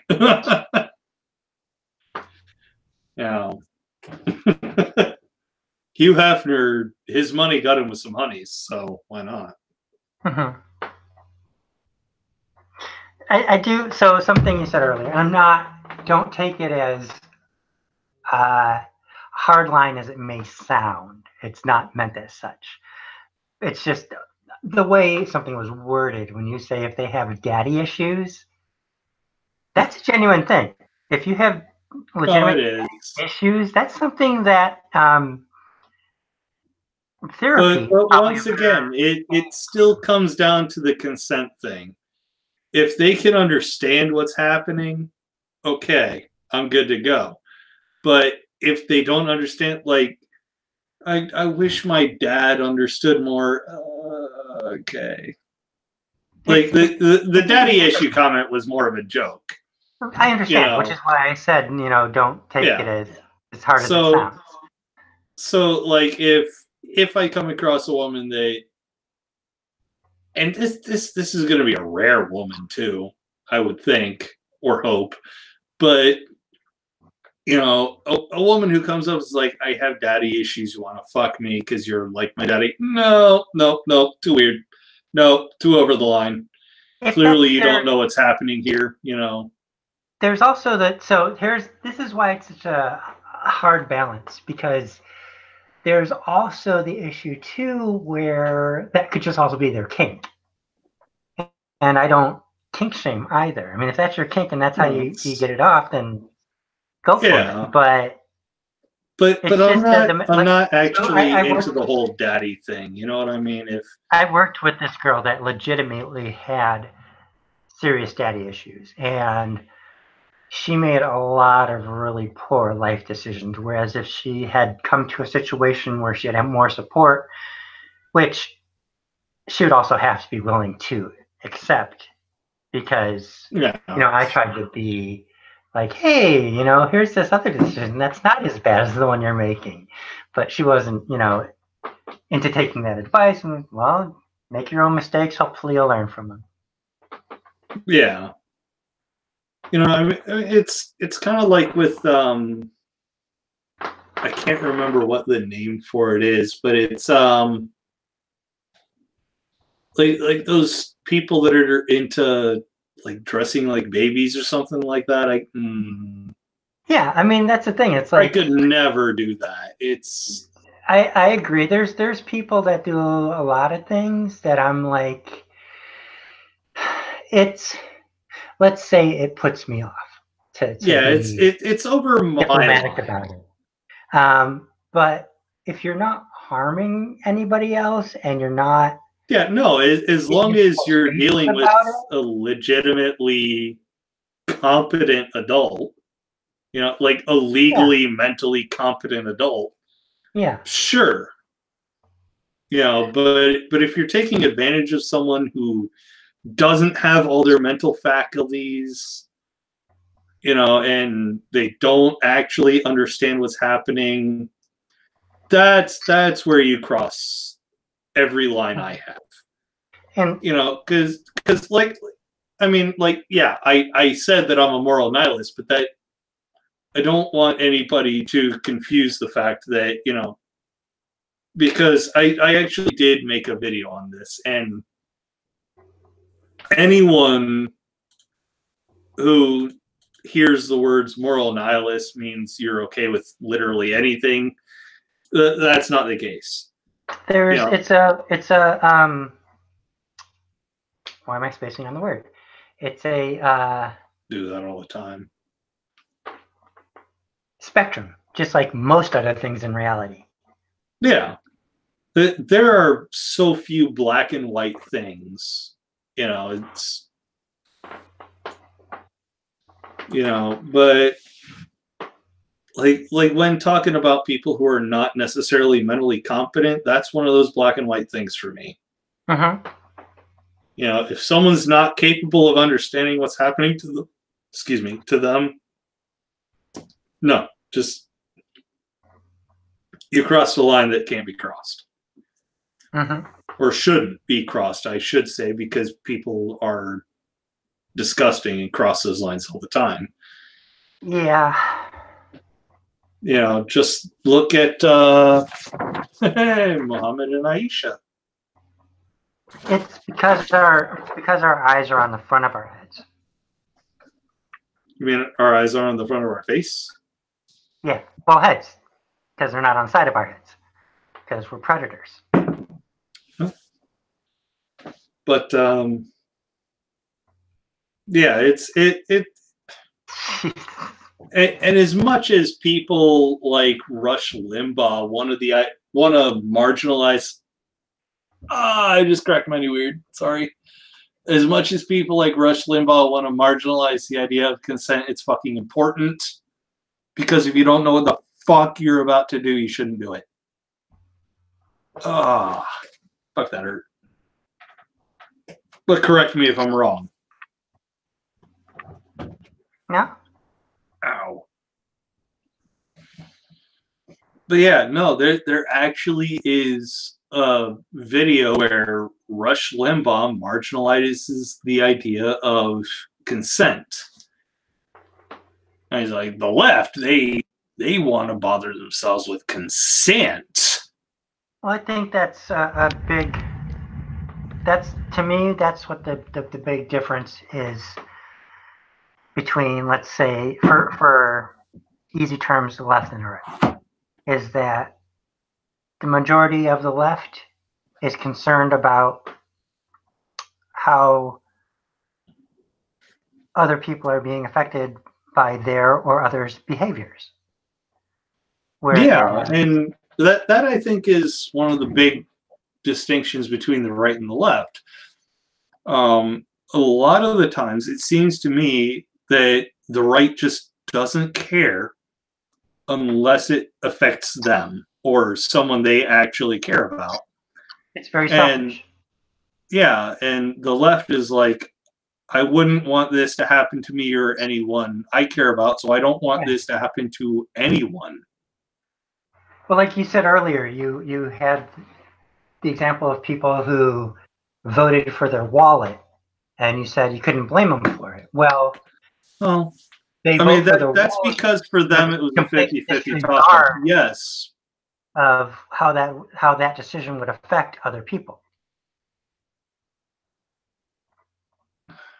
That's fair. I seriously don't have an argument against that. But again, it's a spectrum. It's not just because somebody made that decision doesn't mean that they're the alt-right and they want to see everybody suffer. There's other things that inform their decision, and and for that guy, I personally would say he did a cost-benefit analysis, and he ended up on a certain side because it benefited him more than it cost anyone else. And as far as John McCain goes, that motherfucker was pretty fucking vanilla. He was fairly harmless. I would even still probably consider McCain harmless. I mean, he's definitely harmless now that he's dead. But that's also through a lens of current events. Well, we're also talking about, when we talk about John McCain, the one Republican who had the testicular fucking fortitude to stand against Donald Trump. Yeah. Something that Chris Christie, actually, I do have to give Jeb Bush credit for this. He stood up to Trump pretty much the whole time. But when you talk about Chris Christie, Newt Gingrich to some extent, and pretty much every Republican in Congress and Senate, they did not have, I won't even say testicular fortitude, just the fortitude in general to stand up against someone who is obviously wrong on so many points. Well, you have to look at what they gain with their decisions and what they have to lose. For example, Jeb Bush is a part of a dynasty. He'll be fine. McCain probably already knew his health was suffering and was going to be like, hey, I can go out being able to look myself in the mirror. If his health wasn't failing, I wouldn't be surprised if he was playing ball, because those who you're saying are looking the other way or enabling him, I think he's doing things that they previously would have been secret, been like, yeah, cool, way to go, let's do that. See, I'm a pretty young guy. You know, I'm 32. I'd like to think that I'd have the personal integrity and fortitude to say, no, this is just wrong, period. But I mean, when it comes to literally any facet of life, I'm a nobody. Even on YouTube, I'm a nobody really right now. It doesn't mean I don't want to be somebody. I definitely want to be somebody on YouTube at least. But, you know, I mean, I would like to think that I'd be able to stand up better than a lot of the people in power are. Well, if And you just look be at like, it, no, this guy's wrong. It's just wrong. Idealists don't survive American politics. Oh, so I'd be dead. That's good. No, you just wouldn't be able to function as an American politician. Reasons I haven't hopped into politics, I guess. I mean, I'd love to see politicians that had conscience and ideals and morals and values and, you know, all those fun things that make the world a better place for the people. We are survivors of such politicians, and we live in the unfortunate graveyard of such people. You know, I mean, the last politician that okay, so we still have Bernie Sanders among us. My personal favorite for a potential 2020 run is Nina Turner. Who? Nina Turner. She's I think she's she is senator or congresswoman. I thought you said Tina Turner. I was like, what? No, Nina, Nina. Look her up though. Holy shit, you will fall in love. I mean, I did. I'll be right back. You know, like I would love to see Nina Turner on the presidential ballot. I mean, as much as I like Ocasio-Cortez, one, she's not old enough, and two, she needs a little more experience. You know, but like for the most part, I think Ocasio-Cortez has facts on her side, but she's still young and kind of bombastic. So in that way, she might be considered the Trump of the left, I guess. You know, but unlike Trump, she actually has my respect. The people I'm looking at best for 2020 would be Beto O'Rourke. I would love to see Beto. He would be awesome. And Oprah Winfrey. Oh, no. Not Well, overly look at it this angry. way: if the presidential election has truly become a celebrity thing, of celebrities that are available, I think decisions that she would make would pose more care for more people. Probably, but she also pushes woo-woo bullshit. You know what I mean? Yeah. You know, that's my biggest problem with her. Her a lot of her leftist positions I could get behind, but when it comes to the woo-woo alternative medicine, no, she loses me instantly. Uh-huh.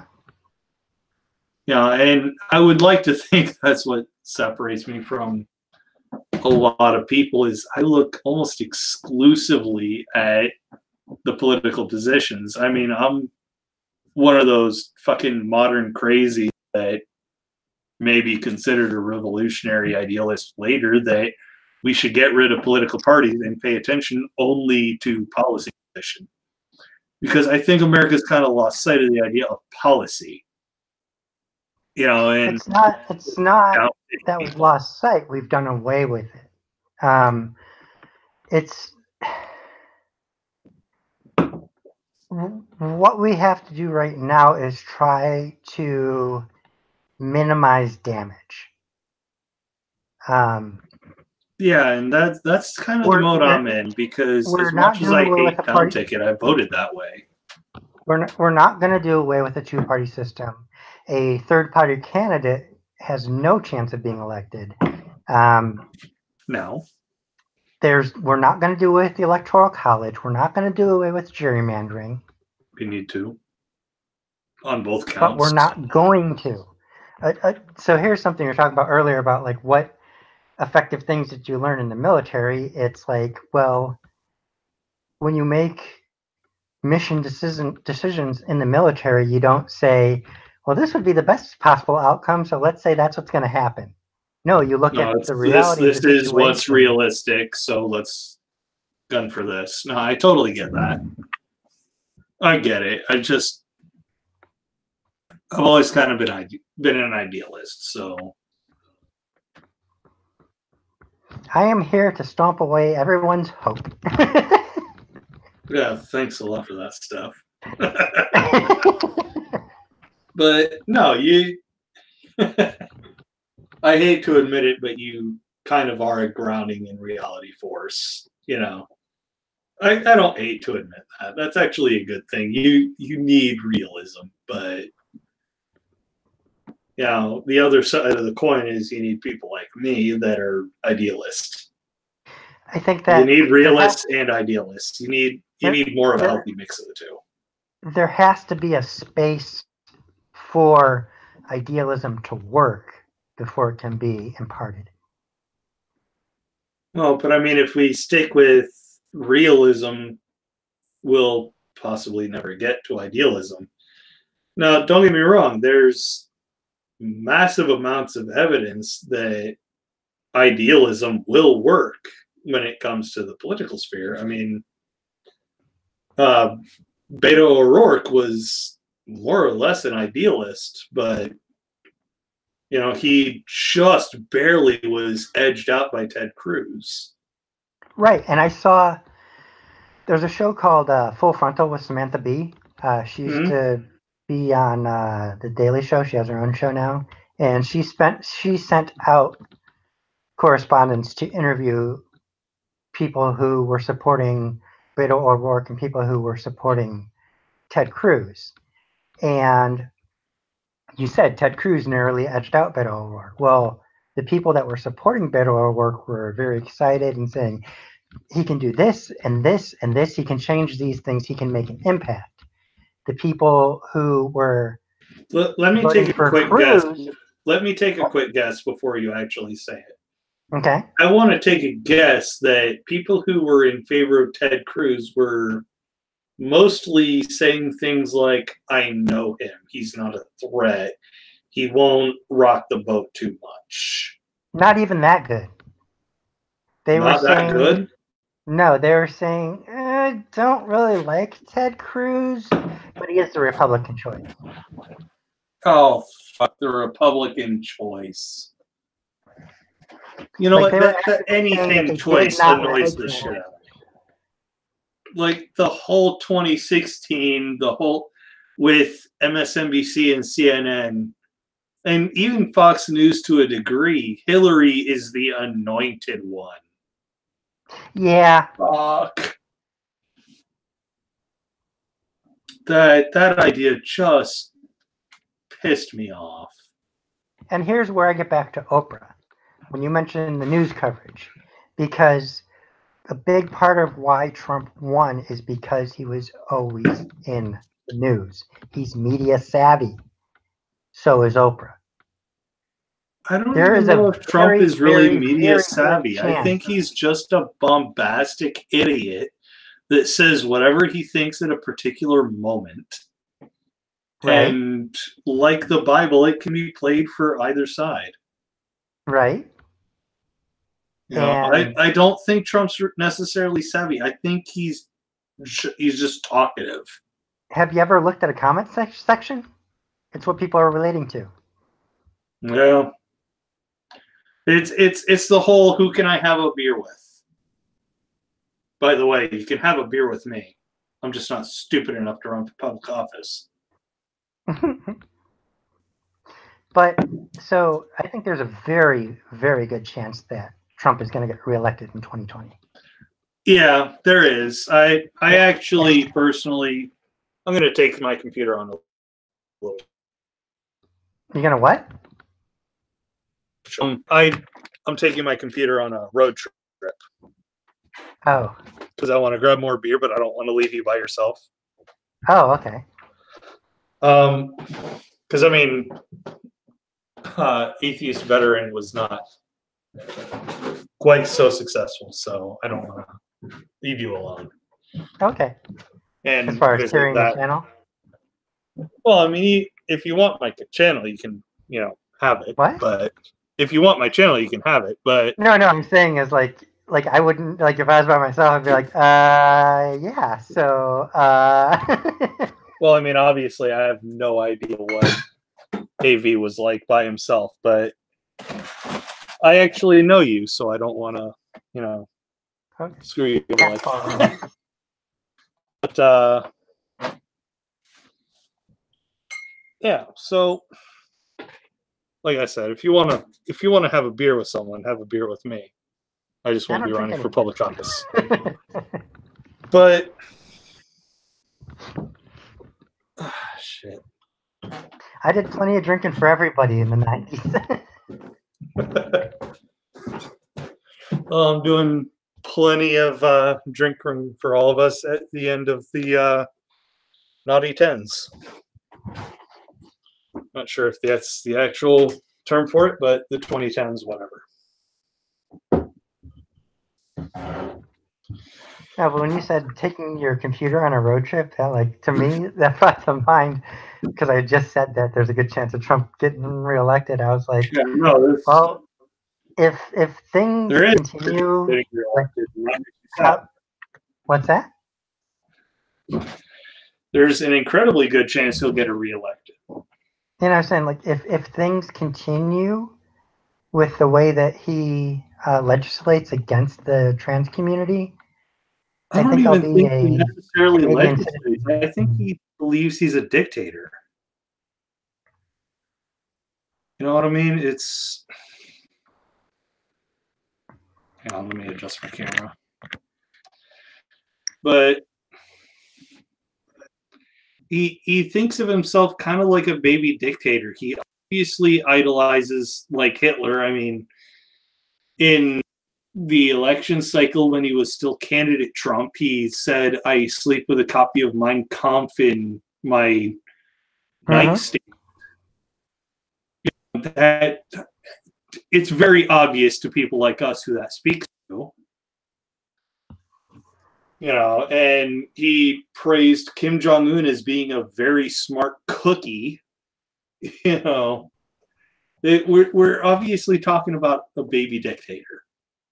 Or someone who wants to be a dictator of some sort. And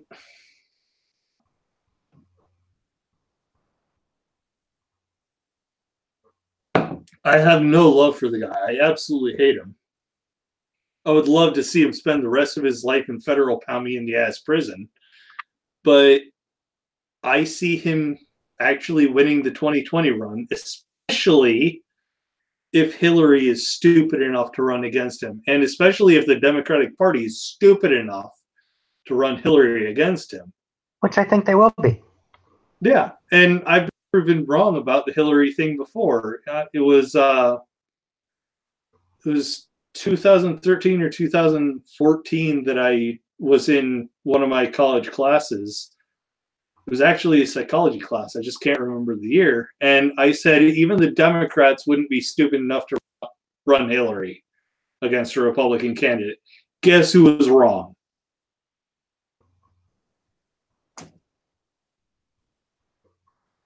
When I was at my most anti-Democrat, I still had enough respect for the people that they wouldn't run a candidate as bad as Hillary.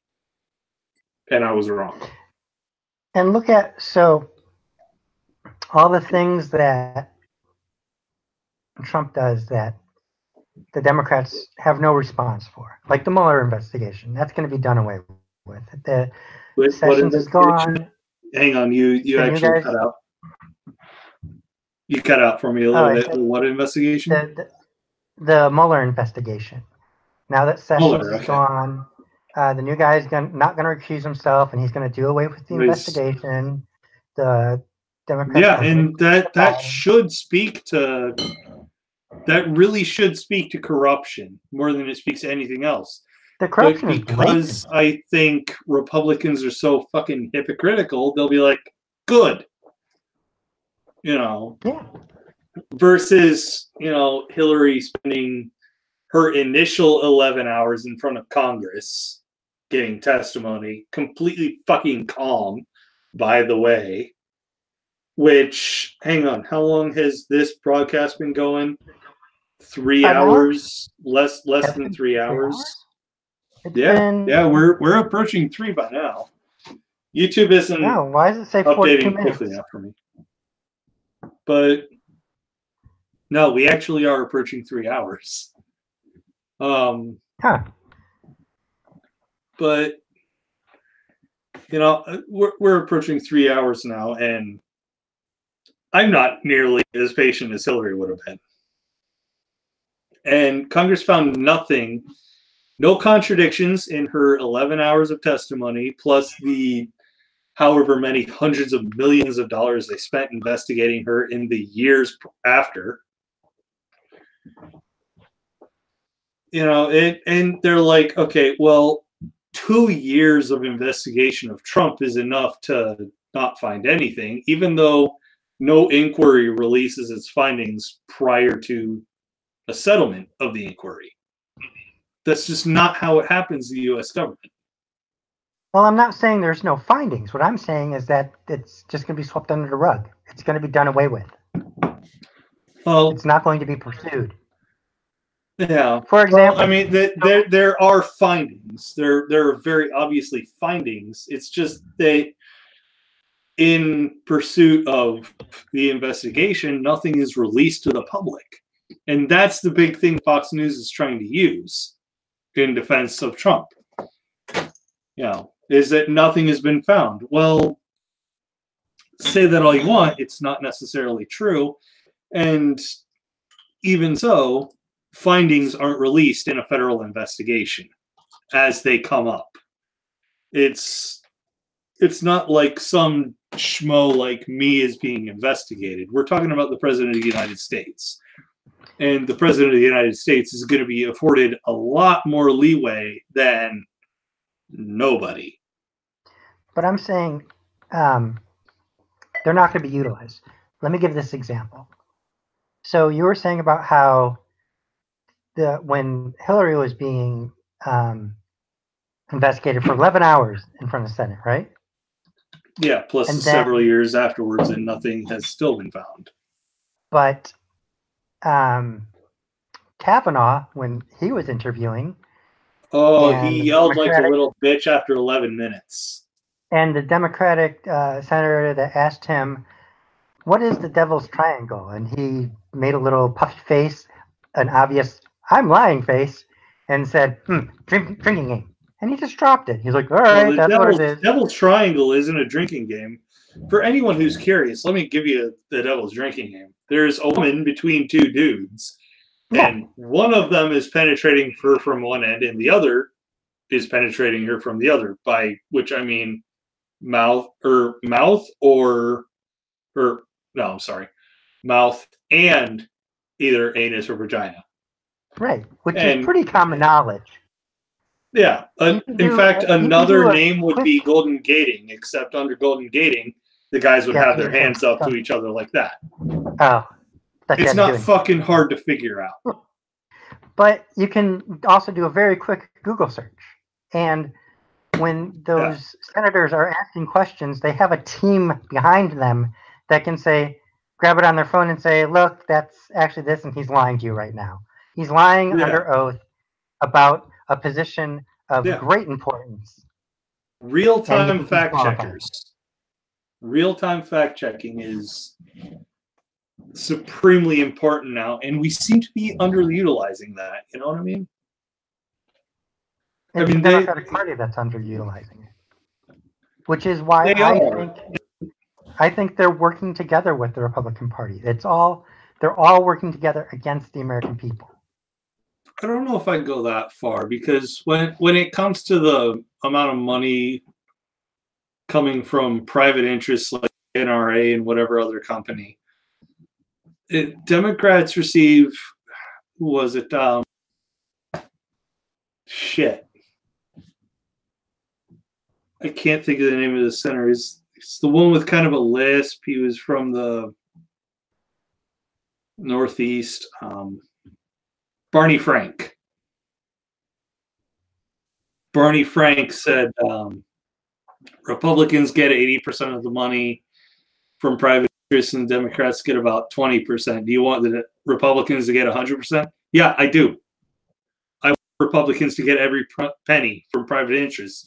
So everyone in this fucking country knows exactly who is paying these people's lifestyle. I want Democrats to take nothing. That's why I like Bernie Sanders so damn much.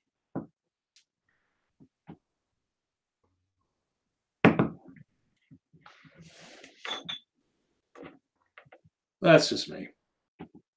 Yeah, I have to say, in my perspective, the American government is an enemy of the American people. Especially now it is. You know, I mean, the reservations I had about Obama are one thing, but the reservations I have about Trump, I don't have reservations about Trump. They're outright accusations. You know what I mean? Trump is not a good guy. He is not pro-America. He sure as shit is not pro-military, which is what we were intended to celebrate here today on this broadcast. He's anti-military. The little bitch canceled an event in France because of a little bit of rain. He was afraid his hair would get messy. And he chose to be out of the country on Veterans Day.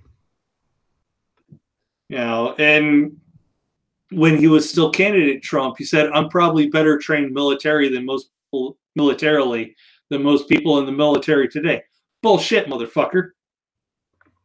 You want to go up against me in a firefight? Let's do it. I'd like to go against him. I'll even let you go back 40 years to when you were in your prime in the 80s before I was born. I'll let you have that.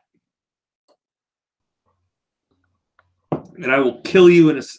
Not that I'm threatening President Trump. I'm not. I don't want to say this is a hypothetical where he's younger. But... Submitted for your approval, FBI man in the computer. Well, it'd be Secret Service. But, you know, if Trump were to be 40 years younger and he were to be pitted against me in my prime, in my actual military service, Yeah, and he were to be pitted against me in his prime of life because the coward fucking dodged military service. It's not a fucking competition. I would win 10 times out of 10. Why? Because I did actual military training. You know what Trump did? A little bit of marching at a boarding school.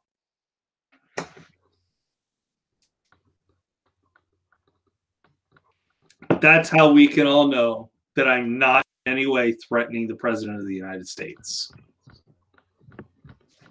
And I begrudgingly call him that. Because he is not my president. He is. He's so the here, president. He's not mine. think of this hypothetical, which isn't terribly hypothetical. Let's say he gets elected in 2020. What happens in 2024 when he says, "I'm not going anywhere"? Well, the Constitution will quite literally stop him, and at that point, even Republicans will stop him. They'll say it's Mike Pence's turn. You really think the Republican Party has demonstrated faith in the Constitution? I don't think so, but I think they'll go as far as to say that he's served his 2 terms that he gets. What specifically would bring that change? That they would all of a sudden turn around and say, okay, now we believe it. Well, the sudden change would literally be the Constitution. I can't remember which article it is. I can't remember which article it is, but no one can serve more than 2 terms as president. Now, there is kind of a glitch in which, say Joe Biden wanted to run as president. That'd be perfectly fine. It would also be perfectly legal for him to bring Barack Obama in as vice president. And in which case, Obama would find himself able to serve a 3rd term if something happened to Joe. I think Biden would be a bad idea for them to put up too, but he's going to run. Biden would be a terrible idea, but he'd be a better idea than Hillary. Yeah, but they would both lose. They both would, because they're establishment. You know exactly where their loyalties lie, and that's with establishment. When you look across the country, you find that, I kind of wish that Justice Democrats, the Young Turks, and other progressive groups would be sponsoring Beyond This, but I gotta be honest, it's the progressives that have the lion's share of support among young liberals. And considering the fact that now the millennial voting bloc equals the size of the what is it?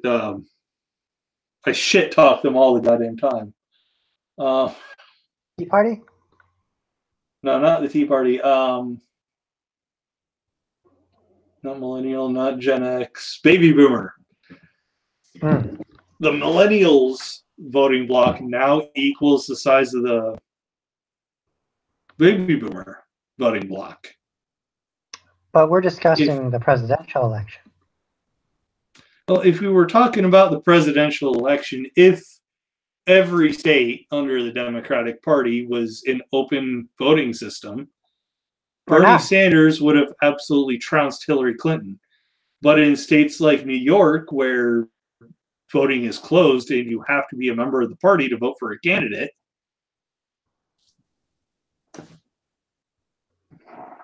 see, the problem in those states is that it is closed voting. Yeah. And you have to be a member of the party. And aside from that, Bernie Sanders ran as a Democrat, anyone who was a registered independent or a registered Republican who wanted to flip sides couldn't vote for Bernie Sanders. Aside from that, if you look, have you seen the result maps from this previous election here? I've seen a few, but I don't know if I'm seeing the same that you are. because So you're on the other side of the country. it doesn't matter how many liberal voters the millennials have, because the blue parts are where their cities and coast, and everything else is red. And with the Electoral College, you don't win by number of votes, you win by your area. Yeah, no, I know exactly that. And Ohio faces a pretty similar problem. With exception of Franklin, Cuyahoga, and I can't remember the third county, everywhere else votes red. So Ohio is going to default to being Republican, almost certainly because of that. And we've seen that with this now past midterm, Ohio went red. And we saw it with the presidential election with Trump. Ohio went red again. You know, it's completely fucking undemocratic. The Electoral College needs to be done away with. And But why would it? well, it's I never said it was going to be. I'm saying it should. Because it's undemocratic. But the Democrats don't have the fortitude to say this is undemocratic. We need to get rid of it. Because one, they don't have a majority. And two, the Democrats have always, I hate to say the Democrats have been always Nancy's, because that's kind of insulting to women. And I know that I know several women personally who are more badass than me. And a few of those women are tinier than me, physically speaking, and could still kick my ass.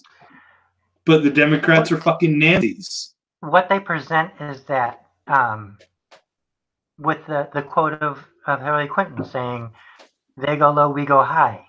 No, that doesn't work. If you're playing a different game and their game is rigged, you have to do underhanded shit to win. Yeah. I mean, because of that, we should definitely get rid of the Electoral College, because that rigs it in favor of the Republicans. We need an actual democracy, and the Electoral College doesn't give us that. Like Mitch McConnell has that recording of him saying one of the best days of his life is when he blocked Merrick Garland. Yeah, and that's fucked up. You know, and fucking that turtle-headed motherfucker prior to Merrick Garland, when Obama was first elected, said that our job as Republicans is to block everything Obama does. Yeah. That's what the fuck it is. Your job is to represent your fucking district, you motherfucker. Or how about the American people? See, I will make that distinction, because you do need to represent your district. You were voted in for a reason by your district. So you should vote in favor of what your district demands. And that may separate me from more than a few liberals, but if I were to suddenly become the representative of my district, I would be forced to vote for the way I would be forced to vote the way they want me to do. And that's almost exclusively on principle. You know. So let's put it this way. Let's do a hypothetical thought experiment. And say that you were in that position and you were going to decide to vote for your district, and your district decided that they wanted to enact an active bathroom bill against trans people. You would vote for that. That's unconstitutional. I'd vote against it. But it's what your district wants. It's unconstitutional and therefore illegal. I'd vote against it. We're having two different conversations here. And I probably should have clarified. That's almost certainly my fault. When it comes to constitutionality, okay, when it comes to the Constitution, which is all that matters when it comes to law in the United States, the bathroom bills are unconstitutional.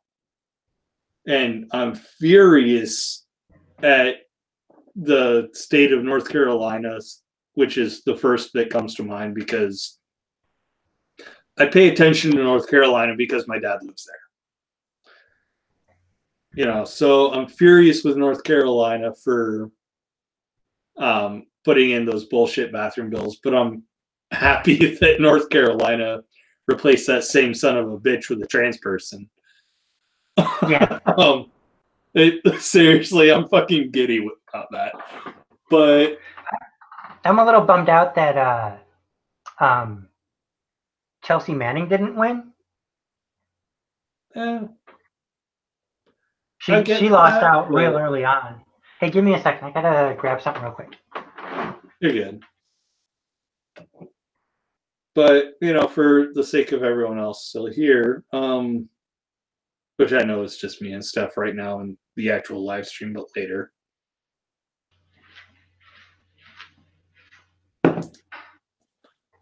The constitutionality of the bathroom bills are non-existent because it violates the First Amendment.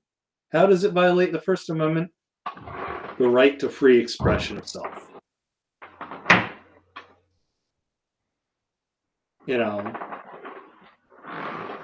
so a trans person has the freedom to express themselves as the technically opposite sex of which they were born. You know, so a trans man absolutely deserves to go into the men's bathroom.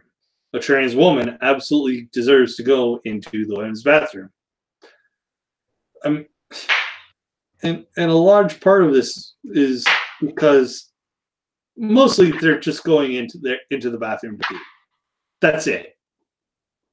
I'm going into the bathroom to relieve myself. I need to perform a bodily function. You know, it's not what these right-wing alarmists will say. You know, it's nothing like they're going in there to look at my kid. No, that's your fucking priest. Your priest wants to fuck your child more than literally any trans person does.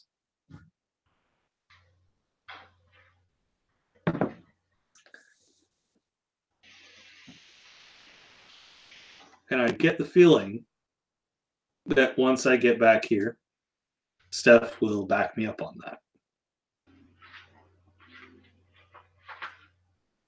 In fact, as soon as she says, hey, she's back. So if I were to repeat what I just said, and I will, you should be as a parent, you should be more concerned about a priest having a desire to fuck your child than any trans person in a public bathroom.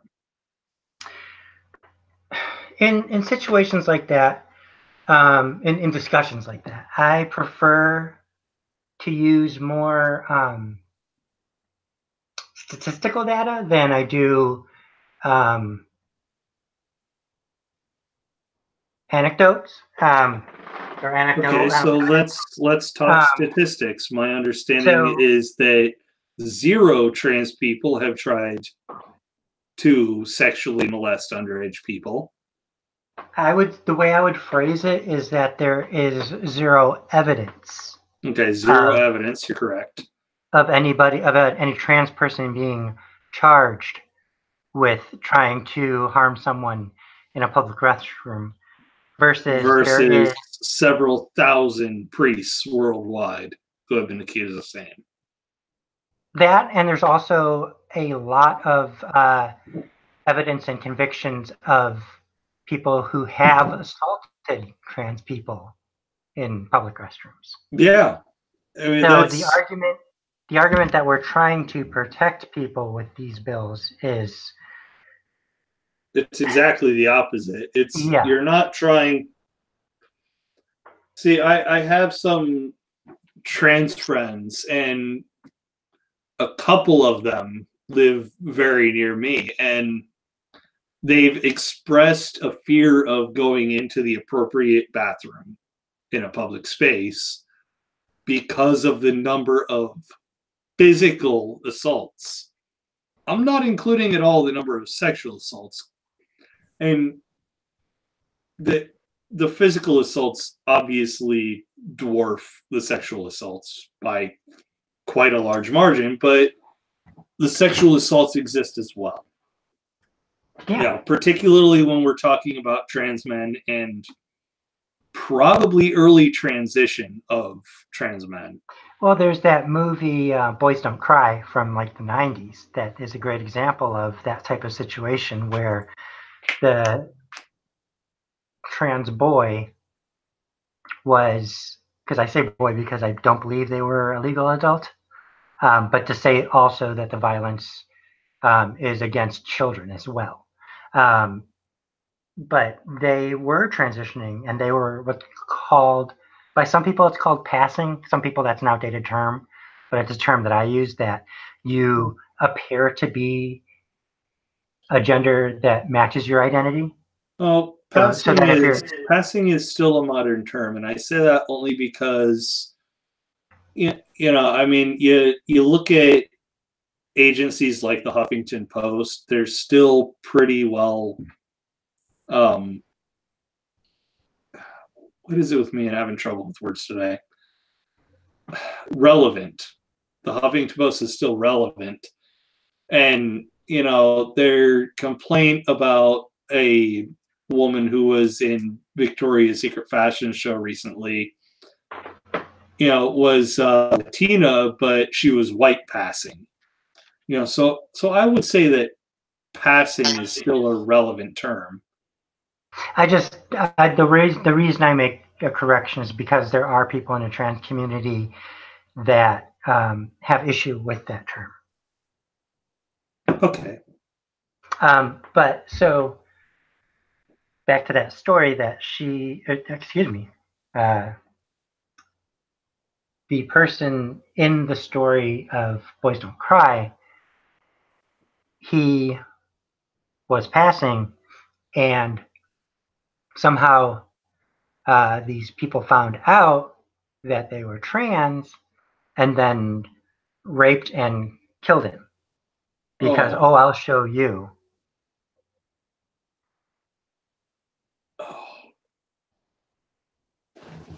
That's just...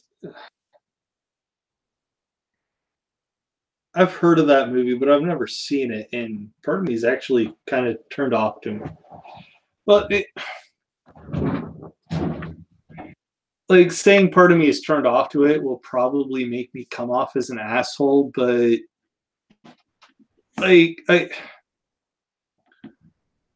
I'm one of those people that is uninterested in seeing unnecessary violence. You know, I mean, the exception I'll give is like with Deadpool, where it's gratuitous to the point where it's used as comedy. It's not used as, you know, you're different, so I'll kill you. You know, it's like in the opening scene of the first Deadpool movie, teabagging a guy he's about to kill. You know, that's meant for like comic relief. It's meant as your sexuality differs from mine, so I'm gonna fucking kill you. You know what I mean? It's that's kind of the distinction with I would consider a difference that I'm going for. But, well, the movie is it's a true story. Oh fuck. Well, now I'm having hope for the human race, but like I actually kind of long for the world where, you know, a gay couple gets married and no one gives the first flying fuck. You know, it's just another marriage. You know what I mean? You know, it's not seen as revolutionary. It's just mundane. For me, it's like, did you hear that Jennifer and Christy got married? Did you hear that and Jeffrey got married. It's, you know, and the response is, oh, okay, good for them. Hopefully they have a good life. You know, the same way that I personally would respond to a straight couple that I don't know getting married. Okay, good for them. Hopefully they have a good life together. For me, I think the solution, and there's definitely going to be people who completely disagree with this perspective, and I'm not involved in it at all because I'm never going to get married, but I think it would make far more sense that from a legal standpoint, that there's no marriage is recognized. Marriage as an entity isn't recognized legally, but civil union is, regardless of orientation or who you're marrying. So from a legal standpoint, a civil union can be, it doesn't have the baggage, because it's also a bastardization of the definition of marriage, because biblically, marriage is not between one man and one woman. It's men have many wives, and women are property, and there's a dowry, and it's not about love. It's about solidifying social status.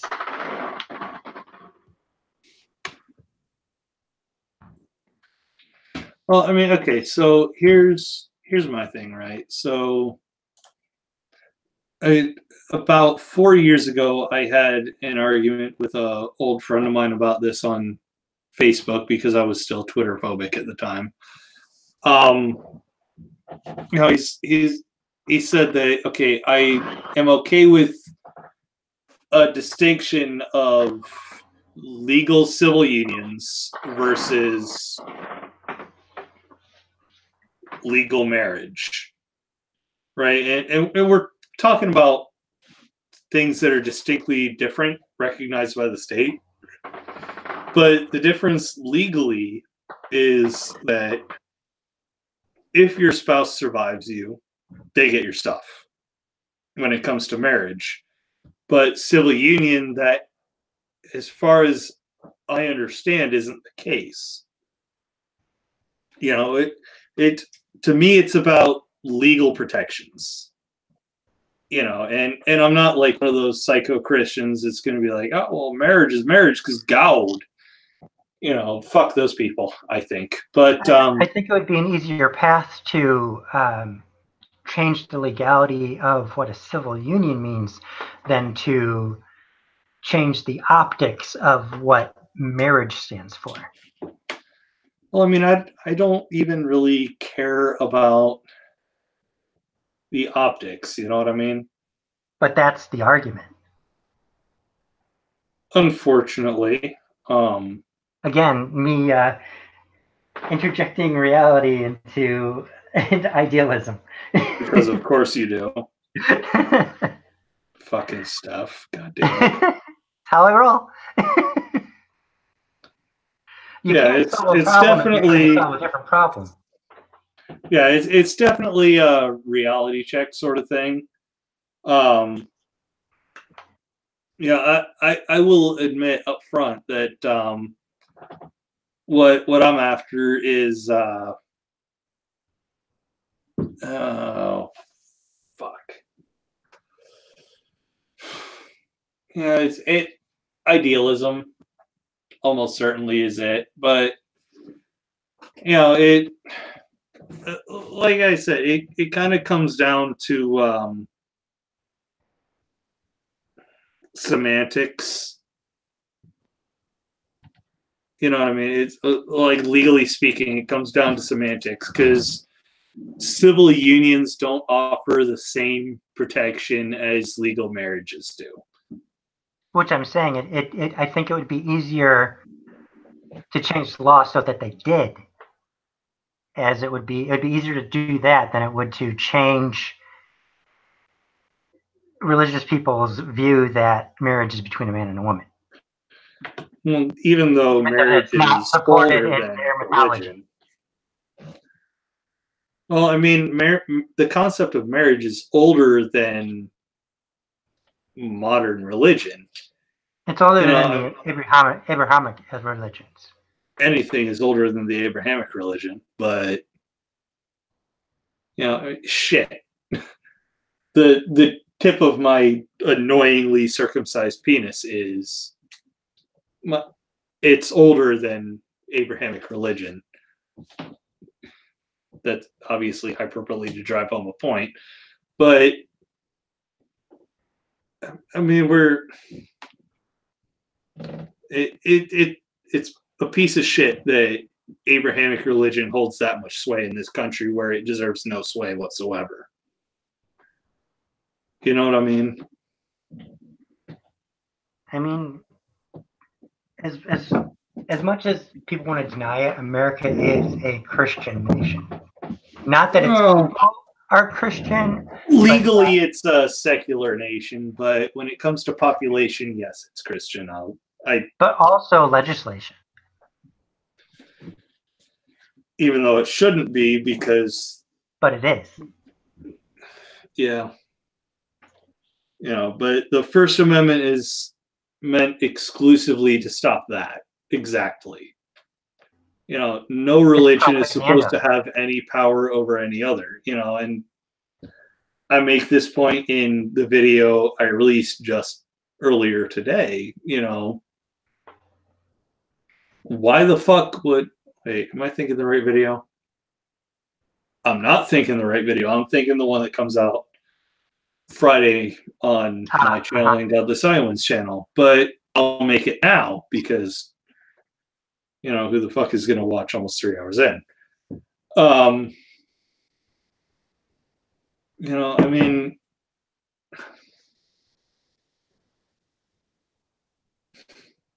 religion has no place legally in anyone's life.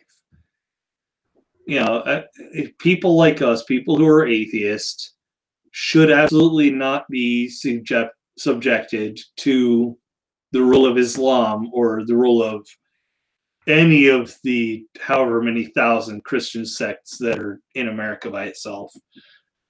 Any Jewish sect, any Hindu sect, no one should be subject to any kind of religious law, no matter whether it's the majority or not. Which is an argument I actually got into with a couple of friends of mine, one being a Maltheist. One of the people I got into this argument was a Maltheist who thinks any concept of the idea of God is evil. He's like, well, so what? You should absolutely have to bow down to a religious belief. Fuck that. Are you a retard or are you just not thinking?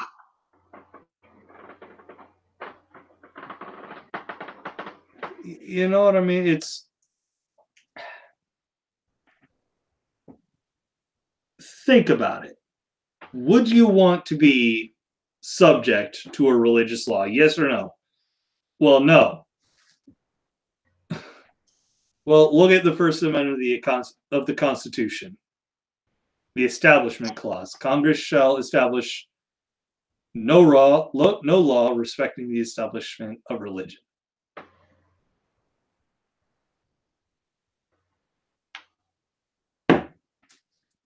Looks good on paper, but that's not the world we live in. Well, it's not the world we live in, but any law that says otherwise is unconstitutional and therefore illegal. Of course, I don't live in the American South.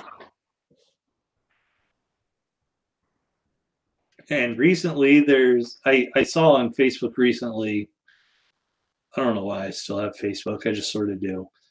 But there's a dance troupe that consists just of gay black men. And they were in Mobile, Alabama, and they were denied a spot in a parade, probably just because they're gay black men. And in the Pride Parade? I don't know if it was a Pride Parade. I'll try to find it on YouTube and send it to you on the chat we're in.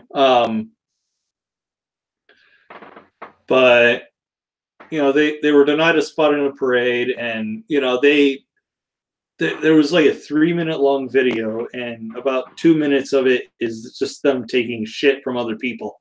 you're sinful, get out of our parade, you don't belong, fag, that sort of thing. Mm-hmm. And the last minute of it is, about 20 to 30 seconds of it is this little girl saying, you don't deserve what you got. Is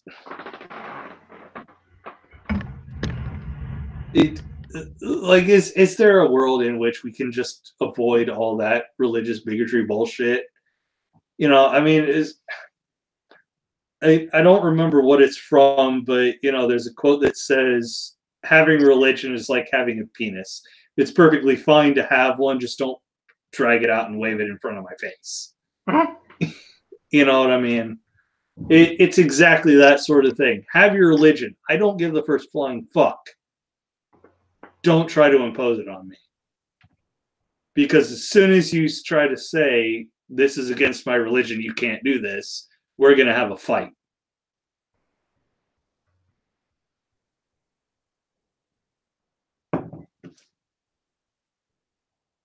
Because I will have a fight with anyone who tries to say this is against my religion, you can't do this.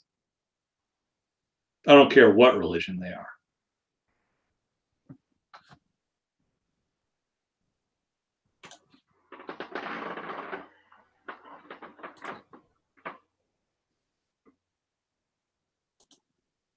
I'm getting the feeling that the other atheists in my group chat are avoiding this one because this is somehow touched on. Huh? I don't think the chat on YouTube is dead. It's been dead for about an hour, but yeah. I'm in a group chat on YouTube and no one has responded to my invitation to come in. You know what I mean? No, I think the YouTube chat is dead. No, the YouTube chat's been dead for an hour. There's another chat I'm in on Twitter with a bunch of other atheists. And here's the crazy fucking thing. When I did a podcast where we drew Muhammad, the topic we got into? What's that? We got into the discussion about how pedophilia is technically a sexual orientation, but it should be responded to with treatment instead of disdain. We got into that discussion, but apparently this is certainly treatment, but what that treatment looks like. Like I'm talking about mental health treatment, I'm also, legitimate trying to help people treatment. Because when you talk about pedophilia, we're talking about something that violates someone else's consent, because we're talking about people who literally can't consent. Right. But I'm also, aside from just mental health, I'm also in the I would suggest chemical castration as well. See, I won't go that far because historical evidence of chemical castration, just look at people like Alan Turing. The man killed himself. And you can almost certainly associate it to chemical castration. Was it a side effect of the drug?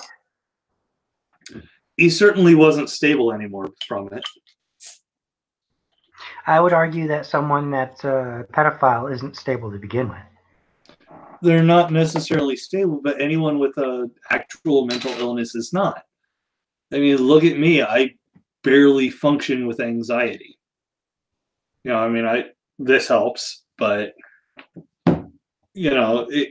anxiety is completely different from mental illness. And Alan Turing was just into dudes.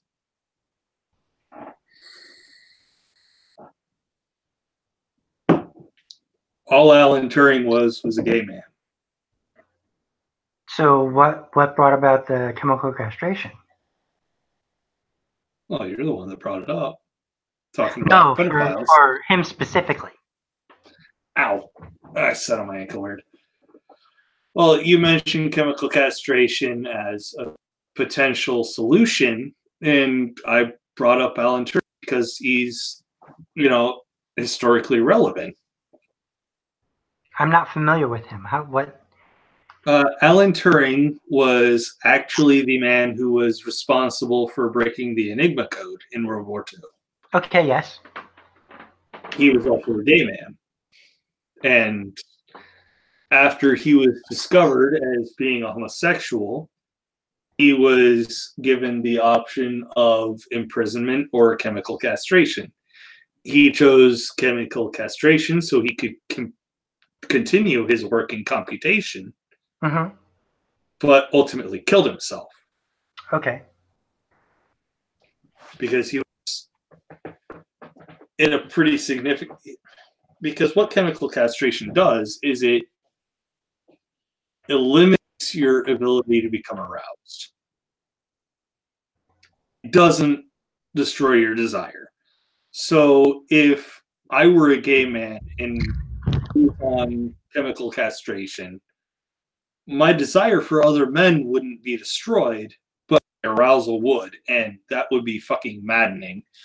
And I'm speaking with sort of a bit of knowledge because I was on serotonin reuptake inhibitors, which more or less kills sexual arousal. It's pretty much just gone. It's an antidepressant, but your ability to become sexually aroused is gone. You know, it drove me up a fucking wall. You know what I mean? It's that sort of thing, but put on a different level. And, you know, after a year or two, Alan Turing killed himself. Okay. And we're talking about the father of modern computation, not some schmuck who puts himself on YouTube, which is me. You know, so I do accept the idea of chemical castration because every historical analog that I can come up with just points to opposite of being effective. In fact, I can come up with destruction to humanity because Alan Turing killed himself because of it. And if there's anyone in history who was a positive influence on humanity as a whole, it's Alan Turing.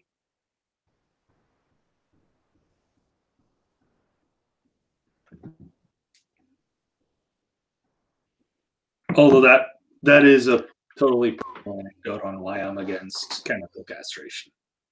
Okay. I really admit it.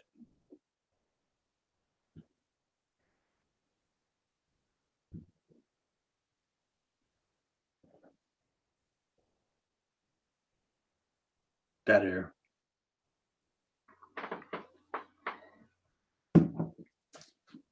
But you know what?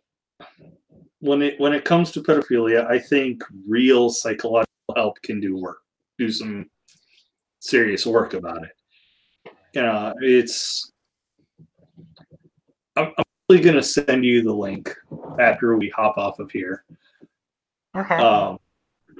Which I think is going to be pretty soon for me because I'm getting hungry. I haven't eaten yet today. Oh shit! It's like 6 p.m. for you. What the fuck? Yeah. I kind of like binge and then. Yeah. I more or less eat like a meal and a half, maybe a day. I definitely have to wait until, you know, a few hours before a normal person goes to bed to eat. But yeah, the idea of chemical castration is an option for me. You know what I mean? It's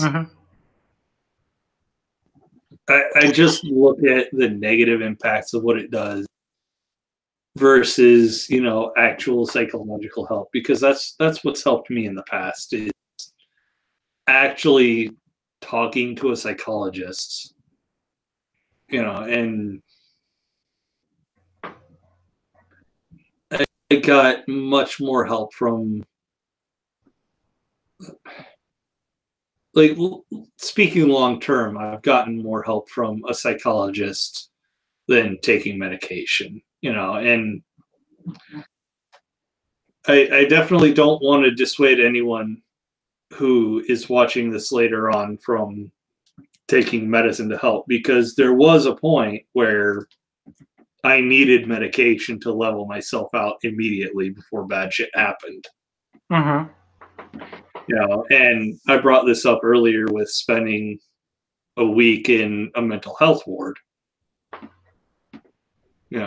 If you need medication, take it. If you need medical help, seek it. If you were having issues with mental stability, as I was about a year or so ago, get the help you need.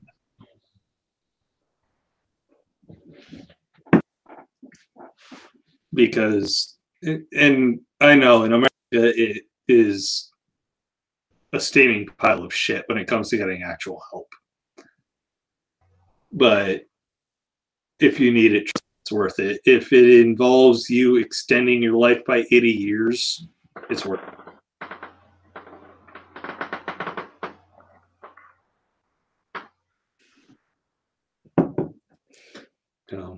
Of course, someone like me, and I'm sure Stephanie will agree, eliminating the phrase under 65 from Medicare will help a great deal. What is it? Are you familiar with Medicare's 65 and older clause? No. Basically, Medicare applies to anyone 65 years old and older. If you were to remove that, it would be a Medicare for all system. Oh. Which basically is what every other civilized country has. America is sort of standing on its own, ridiculously, because of Republicans. Well, America, I really think we're in decline. I think we're going to be a third world country pretty soon. So we don't have Medicare for all. A minor thing, we don't use the metric system like the rest of the world. We don't. We have more of our own citizens in prison than anybody else on the planet. We have the highest prison population in the world. Our current prison population eclipses the Soviet Union at its height of imprisonment. Right.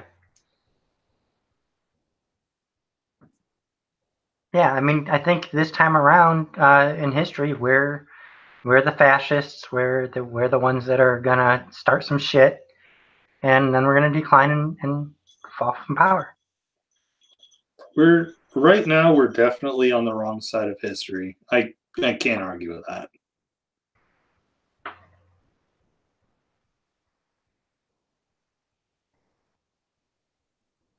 I mean, everybody else is on board about climate change. Not us. Pretty much everyone else is on board with trans people.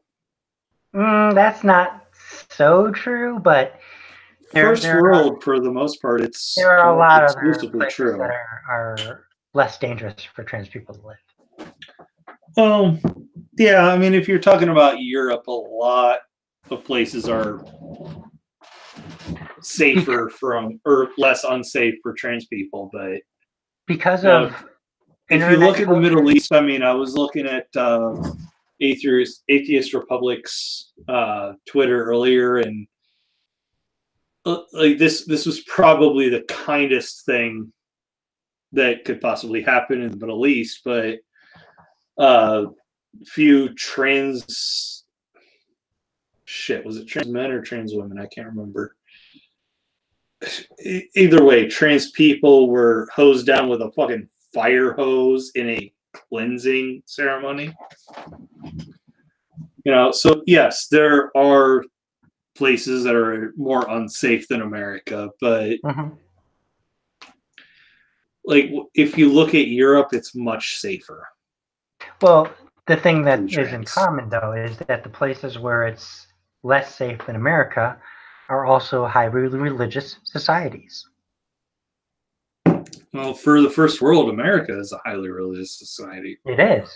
Ridiculous. I mean, Ireland very recently voted to remove, what was it from their constitution? I should remember this offhand. Blasphemy. Ireland recently voted to remove blasphemy from the country's constitution.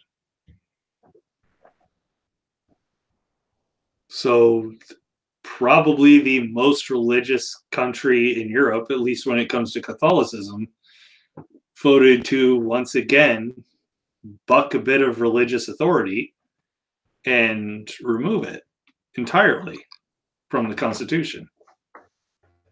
Yeah, and probably the only reason this reformation of the Irish Constitution came about was because of Stephen Fry.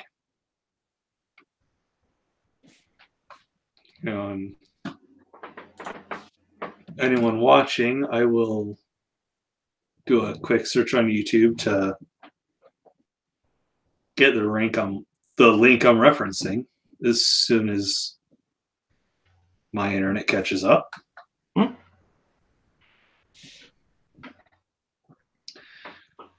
But essentially, Stephen Fry starts out a question that he's answering in an interview. Say Stephen Fry comes to the pearly gates. What would you have to say?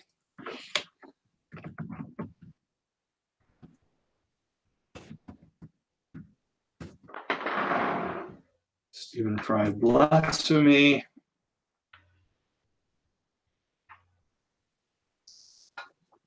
But I'm actually going to unplug my headphones and play this. Come on, search for it. You slow bastard. But this is incredible. I will never in my life give a more eloquent answer for anything than Stephen Fry did.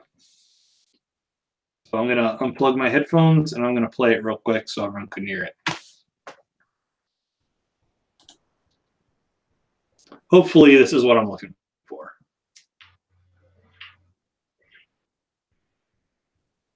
Come on, YouTube, you can do it.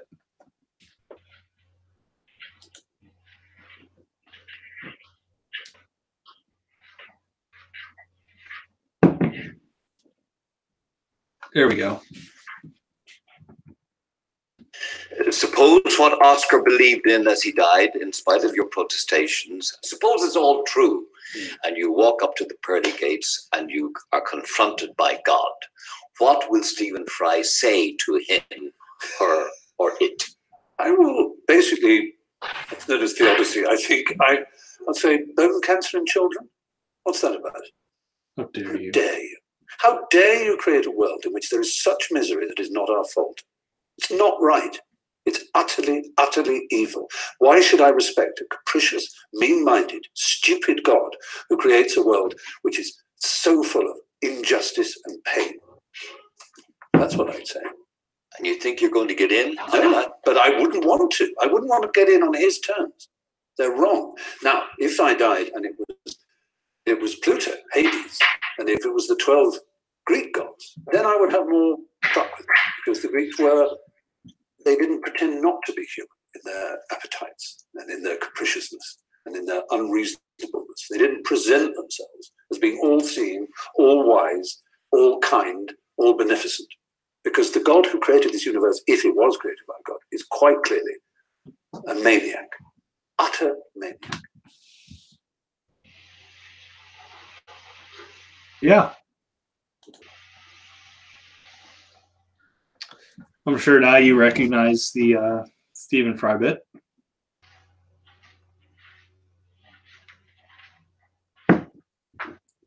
Assuming that even went through. I'm not sure. It did.